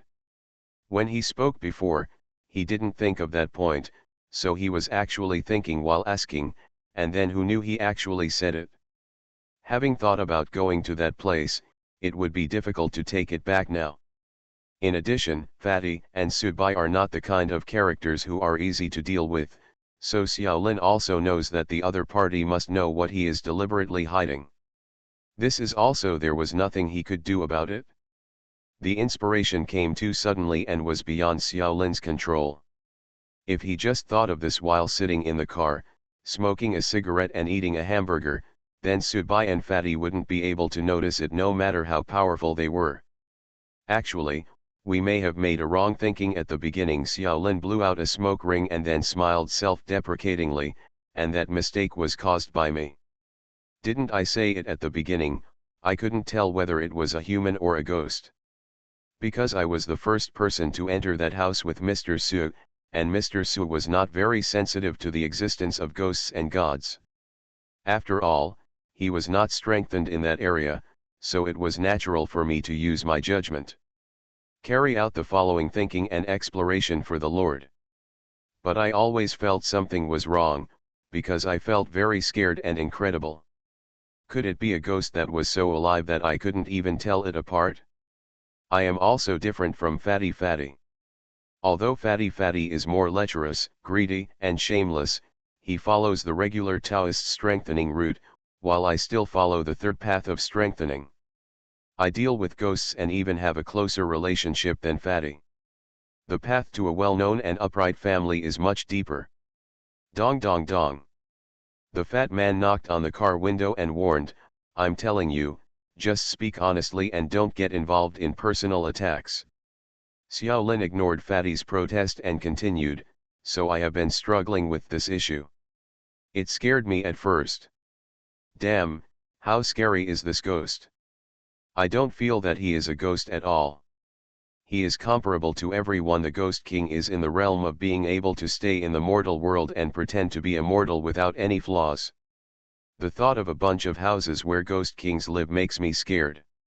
I have never experienced this lineup in the story world of horror broadcasts. However, later, through everyone's follow-up observation, I found that Lao Fang's wife and Lao Fang's daughter Xiao Wan were absorbing yang energy. This is so damn wrong. Isn't this something ordinary ghosts do? What about the Ghost King? Would you do such a lowly thing? This is equivalent to Robin Lee suddenly setting up a roadside stall under the bridge to sell pirated CDs. Then, when I was talking to you at that time, I thought of a possibility. The foreshadowing has been long enough, can we tell the result directly? The fat man continued to protest. The possibility is that this house actually forms a system and a barrier of its own. It has its own rules, its own way of operating, its own worldview, and its own methodology. Even those ghosts, those people are all fake, not real, they are just the product of one person's creation and imagination. Subai's eyes suddenly narrowed at this time, and then he uttered two words, puppet. Xiao Lin clapped his hands and said, yes, they are puppets. Except for one person in the whole house, everyone else is a puppet, a kind of high-level puppet. Except for that person, everyone else, in a strict sense, cannot be regarded as living people in the true sense. They are actually dead, but a certain person, a certain force, or a certain hand, trapped them and confused them in the way of puppets. Even, it gives them memories and makes them feel that they are actually human beings, they are still their original selves, they are still their former selves, they are still their original selves, they are still alive, they will continue to live, their own lives, their own families. My career and my studies will continue. Hearing this, the fat man nodded, and then shook his head. Then what's going on with the ghosts in the house? Xiao Lin took out another cigarette, put it on the tip of his nose and smelled it. We had a misunderstanding before. Of course, according to my current guess, it was a mistake. Let me state first that I don't know whether my guess is correct or wrong. I just assume that my conjecture is correct, and then reverse the previous phenomenon to see if it can be applied. When we went into the house to investigate, we found that there were people inside who behaved very normally, and there were also people who behaved abnormally, such as Lao Fang's wife, Lao Fang's daughter, and Lao Fang's son. When they behaved normally, when I first entered Lao Fang's house with Mr. Su, Lao Fang's wife was preparing dinner in the kitchen, Lao Fang's daughter was sitting on the sofa watching TV, and Lao Fang's son was sitting on a chair on the balcony. Read novels. Their behavior, their words and deeds are all in line with the behavioral template and thinking of a normal family after a husband cheats. This gives us an error message, or a hint, that they are real and human. Then, in the corridor outside the living room on the first floor, I saw Xiao Wen walking over with a book, then I saw Lao Fang's wife changing clothes in the bedroom, and I also saw Xiao Wan who was using the bathroom, and then, I walked to the living room again and found that several members of the family in the living room were still in their original positions, doing what they were supposed to do. In this way, I subconsciously thought that the people who behaved abnormally before were ghosts, and I was even more convinced that these people who behaved normally were human beings. Xiao Lin lit the cigarette and took a long puff. Actually, there are no living people. In fact, this house is just a damn tomb, a tomb. Have you finished? The fat man looked at Xiao Lin, and then at the house. A tomb, haha, if you follow your thinking, who built that tomb? Subai said at this time, it is impossible for a puppet to create itself. Didn't Xiao Lin say it before? Except for one person, the rest of the people in that house are not living people. Who is that person? There is no need to name him. All right. The fat man blinked. That's not right. If Lao Fang created this tomb, it doesn't make sense. Why would he come to the detective agency to look for you? Moreover, does he really have that ability? Xiao Lin shook his head. This is something I haven't figured out yet. Fatty, you said before that you had something to hide, so tell me. The fat man took out a bottle of water from the car drawer, took a big sip, and said, in fact, I am not hiding this, it can only be regarded as an afterthought. I told you before the monk and the others went in, the monk you have set up a magic circle with me. I am the person who opens the magic circle. I specialize in handling unexpected situations and leading you out. I said that when I first tried to open the magic circle, I felt a kind of excitement coming from deep inside the house. I really thought it was excitement at the time, because the other person seemed to suddenly wake up, and his mood suddenly fluctuated. At that time, I thought it was similar to a beast trapped in a cage. When someone came over and prepared to open the cage and set it free, I was very excited. But then I tasted it carefully many times and found that something was getting more and more wrong. I also made the same mistake as Xiaolin before. The kind of preconceived mistake I mentioned was influenced by the ghost stories and horror movies I watched before. I always subconsciously thought that the other person's emotional fluctuations were a desire for me to liberate him. But now that I calmed down, I suddenly felt that the other person was a person. Kind of anger. Angry, Xiaolin frowned. Yes, a kind of anger. It was obviously trapped and sealed inside. Faced with the temptation and pull of my magic circle, it did not take the initiative to contact and respond to me. Instead, it showed the depth of the power of my magic circle. There's an attitude of anger and rejection, you know, sometimes it's hard to tell the difference between anger and excitement. After the fat man finished speaking, his and Xiaolin's eyes fell on Subai. I saw Lao Fang coming back before, holding two heads in his hands. Subai said, I subconsciously thought that you two were killed by Lao Fang, but after I called you, I found out that you still alive. Then, I also got and confirmed a piece of news. Lao Fang told me before that he was introduced by a friend of mine who was a criminal police captain, but that friend of mine had never met him at all. Subai stretched and said, to sum up, my thinking is somewhat clear now. Tell me about it, the fat man urged. Never believe bald donkey's lies. This is the most basic rule. Those two monks lied. Subai was very convinced. Do you still remember that the monk and Gyatso went to investigate respectively? The monk is going to check the history of this house, and Gyatso is going to find out the details of Lao Fang, the fat man replied. They concealed the information. Subai smiled, so the situation was created. They haven't come out yet. Obviously, the two of them planned to do it alone because they felt that it was unnecessary to take us with them or not. It might actually be a burden. Where's the evidence? Xiaolin asked. According to what you said before, the reasoning behind it, the five of us gathered together and came to the conclusion that there was a very powerful audience who set up this game, so Lao Fang suddenly became rich and then had connections here. Build your own house. So, we think there is a mastermind behind this. However, there is actually a very direct and convincing possibility. Why did Lao Fang's life suddenly change? Why did he suddenly have money and social connections to manage? Subai paused and said. Because he suddenly heard a terrorist broadcast one day a few years ago.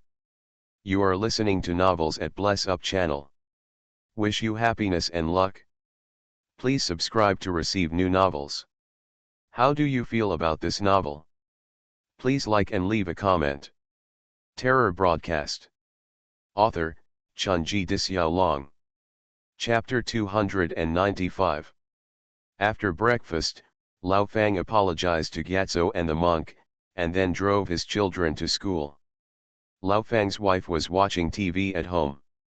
She should have gone out to buy groceries at this time. But it cannot be said that no one is staying at home. After all, there are still two installation masters at home. Gyatso and the monk were in Xiaolin's room, waiting for Lao Fang to come back. This is the surveillance in the bathroom, Gyatso said while adjusting the surveillance records on his desktop computer. The yellow spring water was actually photographed. When oranges grow in Huainan, they become oranges.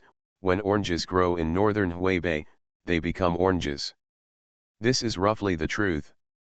Generally speaking, in the real world, it is basically impossible to capture the complete metaphysical picture with surveillance equipment and mobile phone cameras and other modern video equipment. At most, it is a ghost blur or a blurry face appearing in a distant place out of focus. But because this house is a system of its own, it has a strong transformation ability.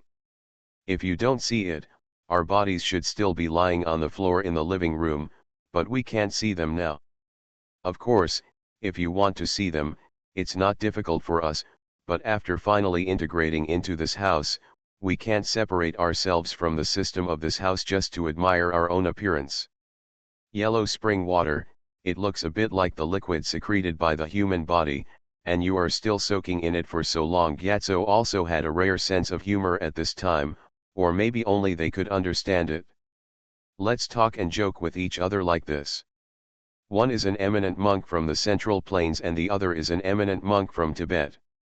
The two people must have many different understandings and concepts of the meaning of Buddhist scriptures, but there are more similarities between the two people. It doesn't smell much, at least, the poor monk can't detect much of it. The monk smiled slightly. At that time, the poor monk felt like Ksatagarbha Bodhisattva. That's right, Kilu. It seems such a pity. You can become a Buddha by soaking in it for a while longer. Why waste your time in Qingdeng? Ancient Zen Gyatso said. Pursuing Buddha focuses on a process and accumulation. Praying for Buddha is not about seeking an official position. There is no shortcut. The road that seems to be a shortcut is actually the most bumpy and tortuous, the monk said seriously. There is something in the words, Kilu. Are you insinuating that I turned from Buddha to devil? Gyatso didn't mind either. He turned off the monitoring records in the bathroom and opened the records in Xiaoan's bedroom. Soon, he and Xiaoan appeared. I am constantly taking bones out from under the bed, one by one, over and over again, tirelessly. You were forced to turn from a Buddha to a demon by the times. At that time, if you did not become a demon, you would have to die. Keep a Buddha in your heart, ignore the demons, maintain a Buddha's heart, and use your demon body to open up a dignified avenue of Buddhism. This is your path, and it is you. Of creation. Gyatso smiled, pointed at the display screen and said, "Did you see that bone hand?" The monk nodded. We have integrated into this house now, but how do we find him, and how do we communicate with him after we find him? GLV, tell me clearly, do you want to seek profit, or do you want to save him? Or maybe, just out of curiosity. It's all there. The monk looked at the image of Gyatso desperately pulling on the bone hand on the screen. Lao Fang should be back soon. It's not far from his children's school, Gyatso said while looking at the time in the lower right corner of the computer. But his family doesn't think so. The monk stood up from the chair in front of the desktop. Gyatso took a deep breath and stood up. The two monks looked at the door of Xiaoan's bedroom. Outside the door stood Xiaoan, Xiaowan, and Lao Fang's wife. This family of three just stared at the monk and Gyatso with expressionless faces. Sometimes, when it comes to human expressions, the absence of expressions makes people feel even more chilled because you can't clearly tell the message from his face. It is used to capture the opponent's psychological state and judge his next move. The unknown is precisely one of the most famous sources of fear in humans, the G-spot. Amitabha. The monk recited the Buddha's name solemnly. This poor monk is here to liberate you and others. The monk did not continue to pretend to be an installation master, because at this time, it seemed that there was not much meaning anymore. Moreover, what he needed to do and what he needed to achieve was actually the last step left at this time, which was also the most difficult step. He was no longer allowed to hide it. Gyatso stood behind the monk, looking at the solemn appearance of the monk in front of him. He did not reveal his demon body, nor did he show his Tibetan Buddhism. Maybe, For deceiving people, well, this is considered a trick. It is said that the Central Plains monks are more experienced. Master, the toilet in my bathroom is blocked, Old Fang's wife said to the monk expressionlessly. Master, my game console is too deep under the bed and I can't take it out, Xiao Wen said expressionlessly. Master, my mirror is crooked, Xiao Wan said expressionlessly. They are all at the formation. Gyatso stood behind Qilu and said softly. Qi Lu nodded, indicating that he understood. Immediately, Qi Lu began to recite the scripture silently. Namo Amitabha spends the night in Duo Tagadu. Duo Dai Ta Amitabhavi. Under the rebirth mantra, the expressions of the family of three seem to have been softened to a certain extent. At least judging from the facial expressions, their facial lines were no longer as clear as before and were much softer. Master, please help me clear the toilet later. After speaking, Old Fang's wife turned and left. Master, help me get the game console from under the bed later. Xiaoan turned and left after saying that. Master, help me fix the mirror later. Xiaowan also turned and left after finishing speaking. A rebirth mantra only adds a little bit of time to us. Gyatso sighed. Qilu, do you have any regrets now? Perhaps, we should have brought one more person in, such as, that fat man. His proficiency and accomplishments in formations are no less than those who specialize in strengthening formations, but he has always kept it secret and hidden it too deeply. It's hard to do. Subai is a very smart person. The two of us staying here together are already the limit that he can't notice before. If there is one more person, it will be impossible for him to notice. Moreover, maybe he wouldn't even want to leave the house at that time. There are two of us inside, and there are two people outside. This will give him a safe feeling that even if he leaves the room, his teammates will support him outside. If there are more people in the room than outside, he will subconsciously feel that there are more people in the room. Safety will increase his fondness for this house. In that case, he will not be willing to insist on Lao Fang sending him out of the house that morning. Gyatso suddenly felt a little funny and said, Monk, you are dedicated to worshipping the Buddha. There is nothing else in your heart except yourself and the Buddha. Why do you feel that you have another person now? Are you so afraid of Subai? Once bitten by a snake, you will be afraid of straw ropes for 10 years. The success rate of what we are doing is still very high.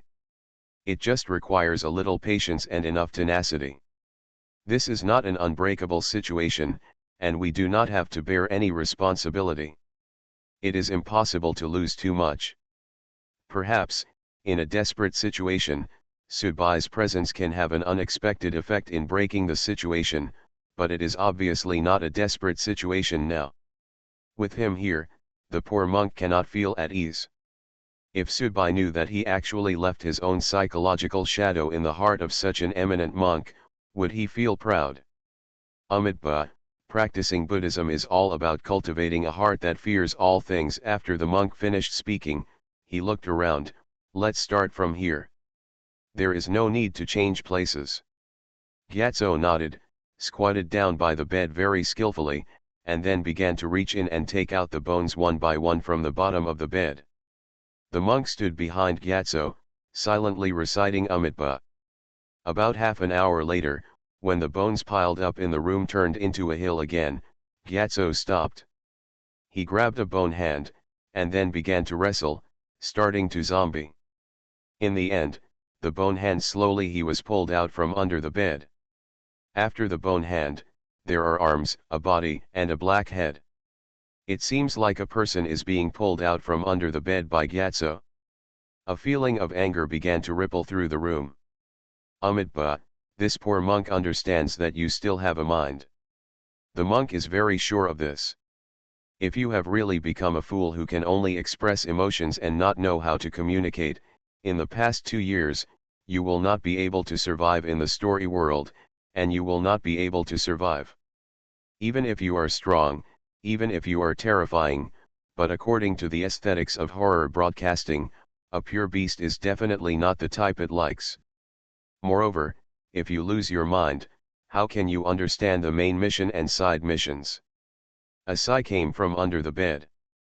Gyatso did not continue to pull out, did not completely pull the opponent out, but remained in a stalemate. What do you want? What do you want? The voice coming from under the bed was hoarse and weak. This was a man who was exhausted mentally and physically, a man who was tortured.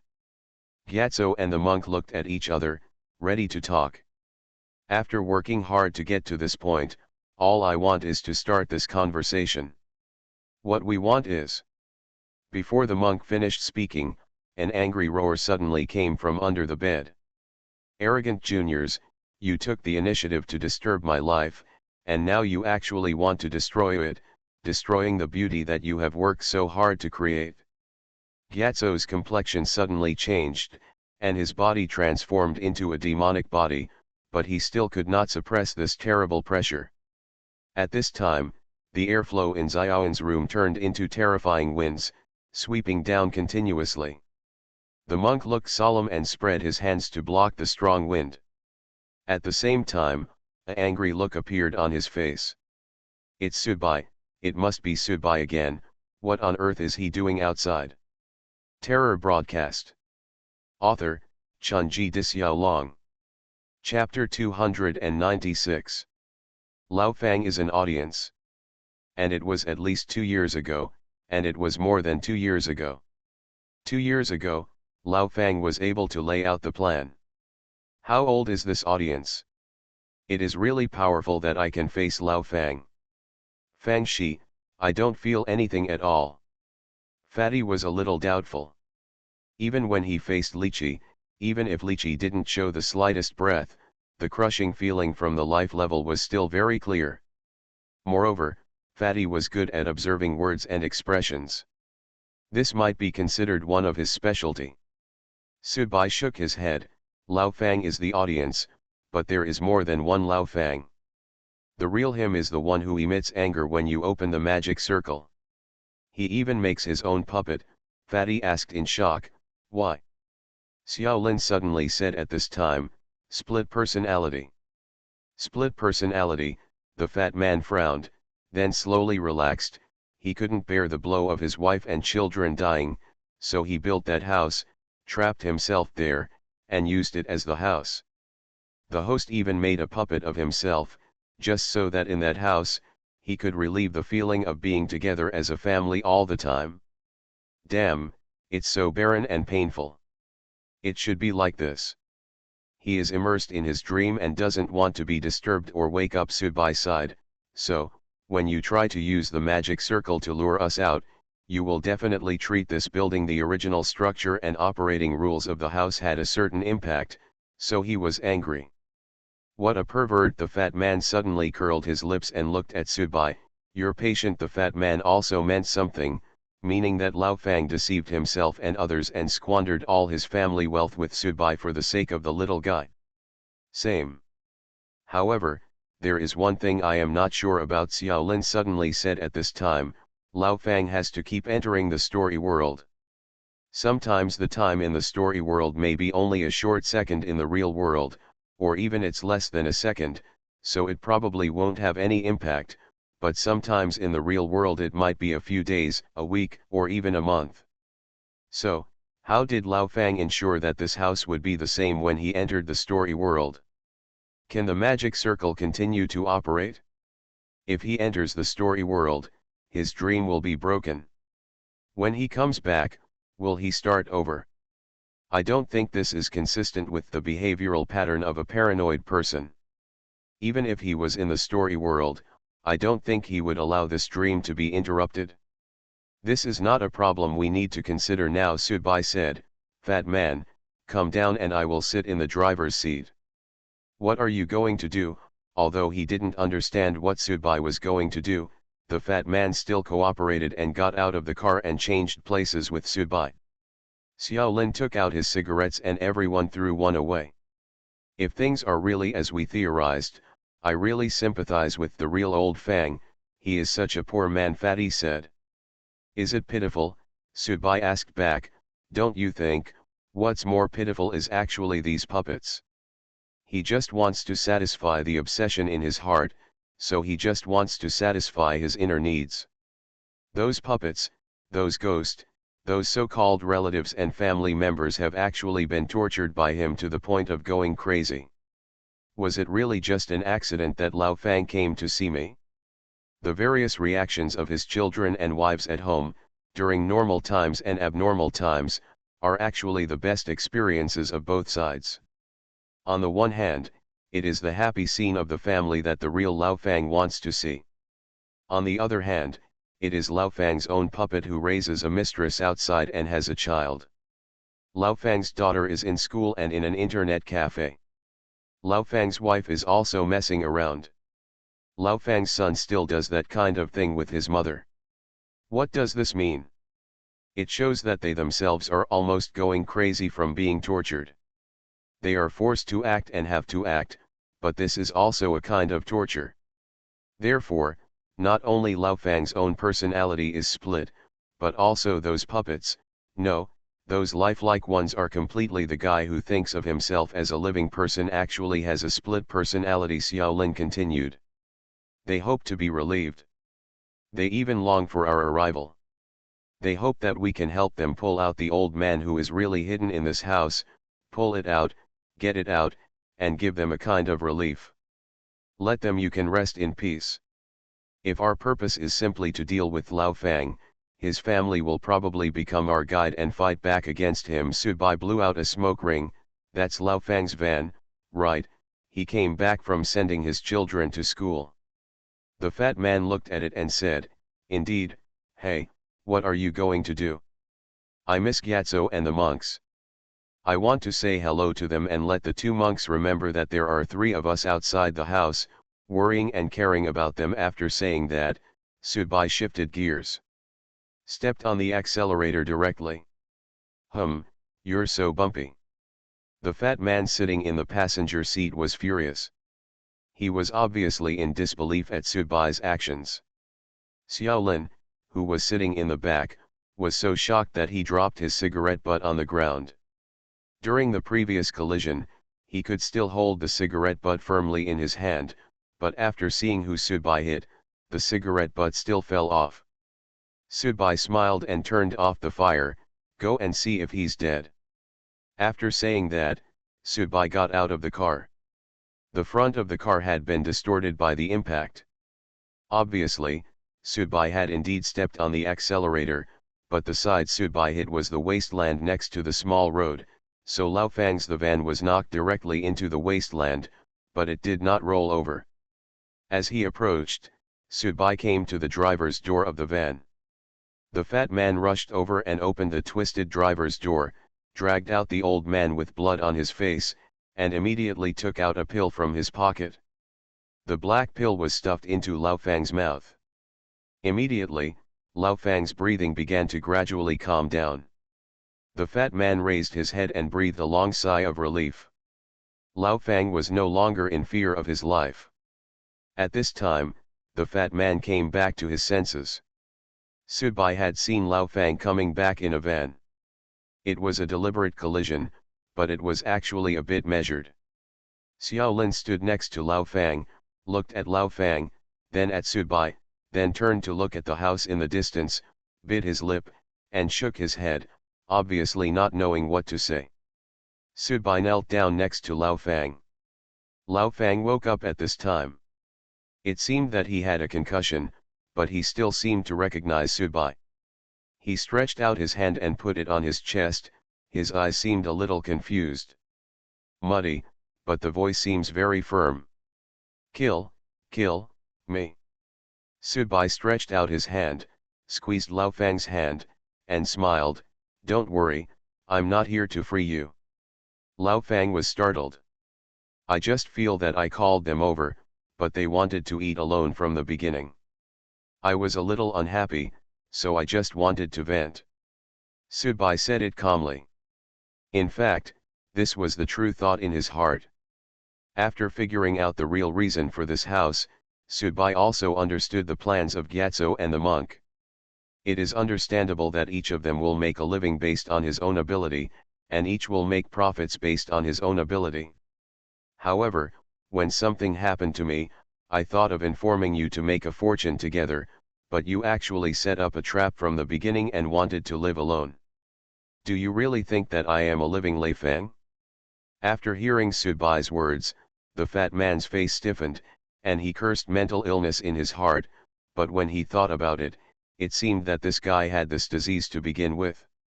Xiaolin also smiled bitterly in his heart. Damn, fortunately I am smart and said before that I could not let him be the captain. Now it seems that it is indeed a very wise decision. In the eyes of Fatty and Xiaolin, it is irritating that the monk and the others hide the information and eat alone, but there is no need for everyone to have fun like this. After all, maybe there will be intersections in the future without touching each other. On the premise of keeping the bottom line of interests, you can still say a few words, right? Unlike Sudbai, who really played this trick, it was better now. The monks who had just entered the treasure house happily turned into a trap in hell. Lao Fang's cloudy eyes began to become clearer. Then, he seemed to realize something, touched his head, there was still some blood, and looked at Sudbai with puzzled eyes. Did I get into a car accident? In the flash of lightning just now, Lao Fang obviously didn't see clearly who hit his car from the side and rear. Sudbai looked at Lao Fang, pursed his lips, stretched out his hand, and pulled Lao Fang up. Lao Fang staggered and almost fell. The fat man immediately went up to help him. At this time, even the fat man himself did not know that Sudbai what on earth is Bai going to do. Fat man, do you want the benefits of that house? Sudbai asked directly. The fat man hesitated. Stop whining, Sudbai urged. Yes, nonsense, of course I do, the fat man said. Actually, we have a simpler way. Sudbai looked at the fat man, it depends on whether you dare to gamble. The fat man rolled his eyes and immediately shook his head desperately. You want to use Lao Fang to threaten the person in the room? You are playing with fire. Then what do you want to do? Just leave in such a smooth manner. Sudbai reached out and touched the fat man's slightly greasy face. It took so much time and so much energy, and besides, he himself is still my entrustment man, he should have paid me. Sudbai, do you know what it means to stir up trouble on Tai Sui's head? Do you know that people will be threatened by you? Maybe they will stop dreaming and just come up and kill you. A person like that can kill a few people for no reason. The audience may be able to withstand that kind of cause and effect, and they may even be so crazy that they completely ignore the cause and effect. The probability of your blackmail succeeding is very low, and the possibility of being killed in minutes is very high. Sudbai just glanced at the fat man and said directly, what do you mean, don't come with me? Then you can go far away, so he has no reason to attack you. The fat man suddenly became angry and shouted, Zhang Bei, I am the kind of person who puts my friends in danger without caring about them. How can I bear to watch you go to their doorstep to blackmail and take risks alone? Moreover, Lao Fang was hit by you, and his physical condition is not very good now. I still know some medical skills. I must at least be by Lao Fang's side to take care of him. I can't see a life disappear like this. In this case, Zhang Bei, I will have trouble sleeping and eating and feel guilty for the rest of my life. Xiaolin silently gave the fat man a middle finger from behind.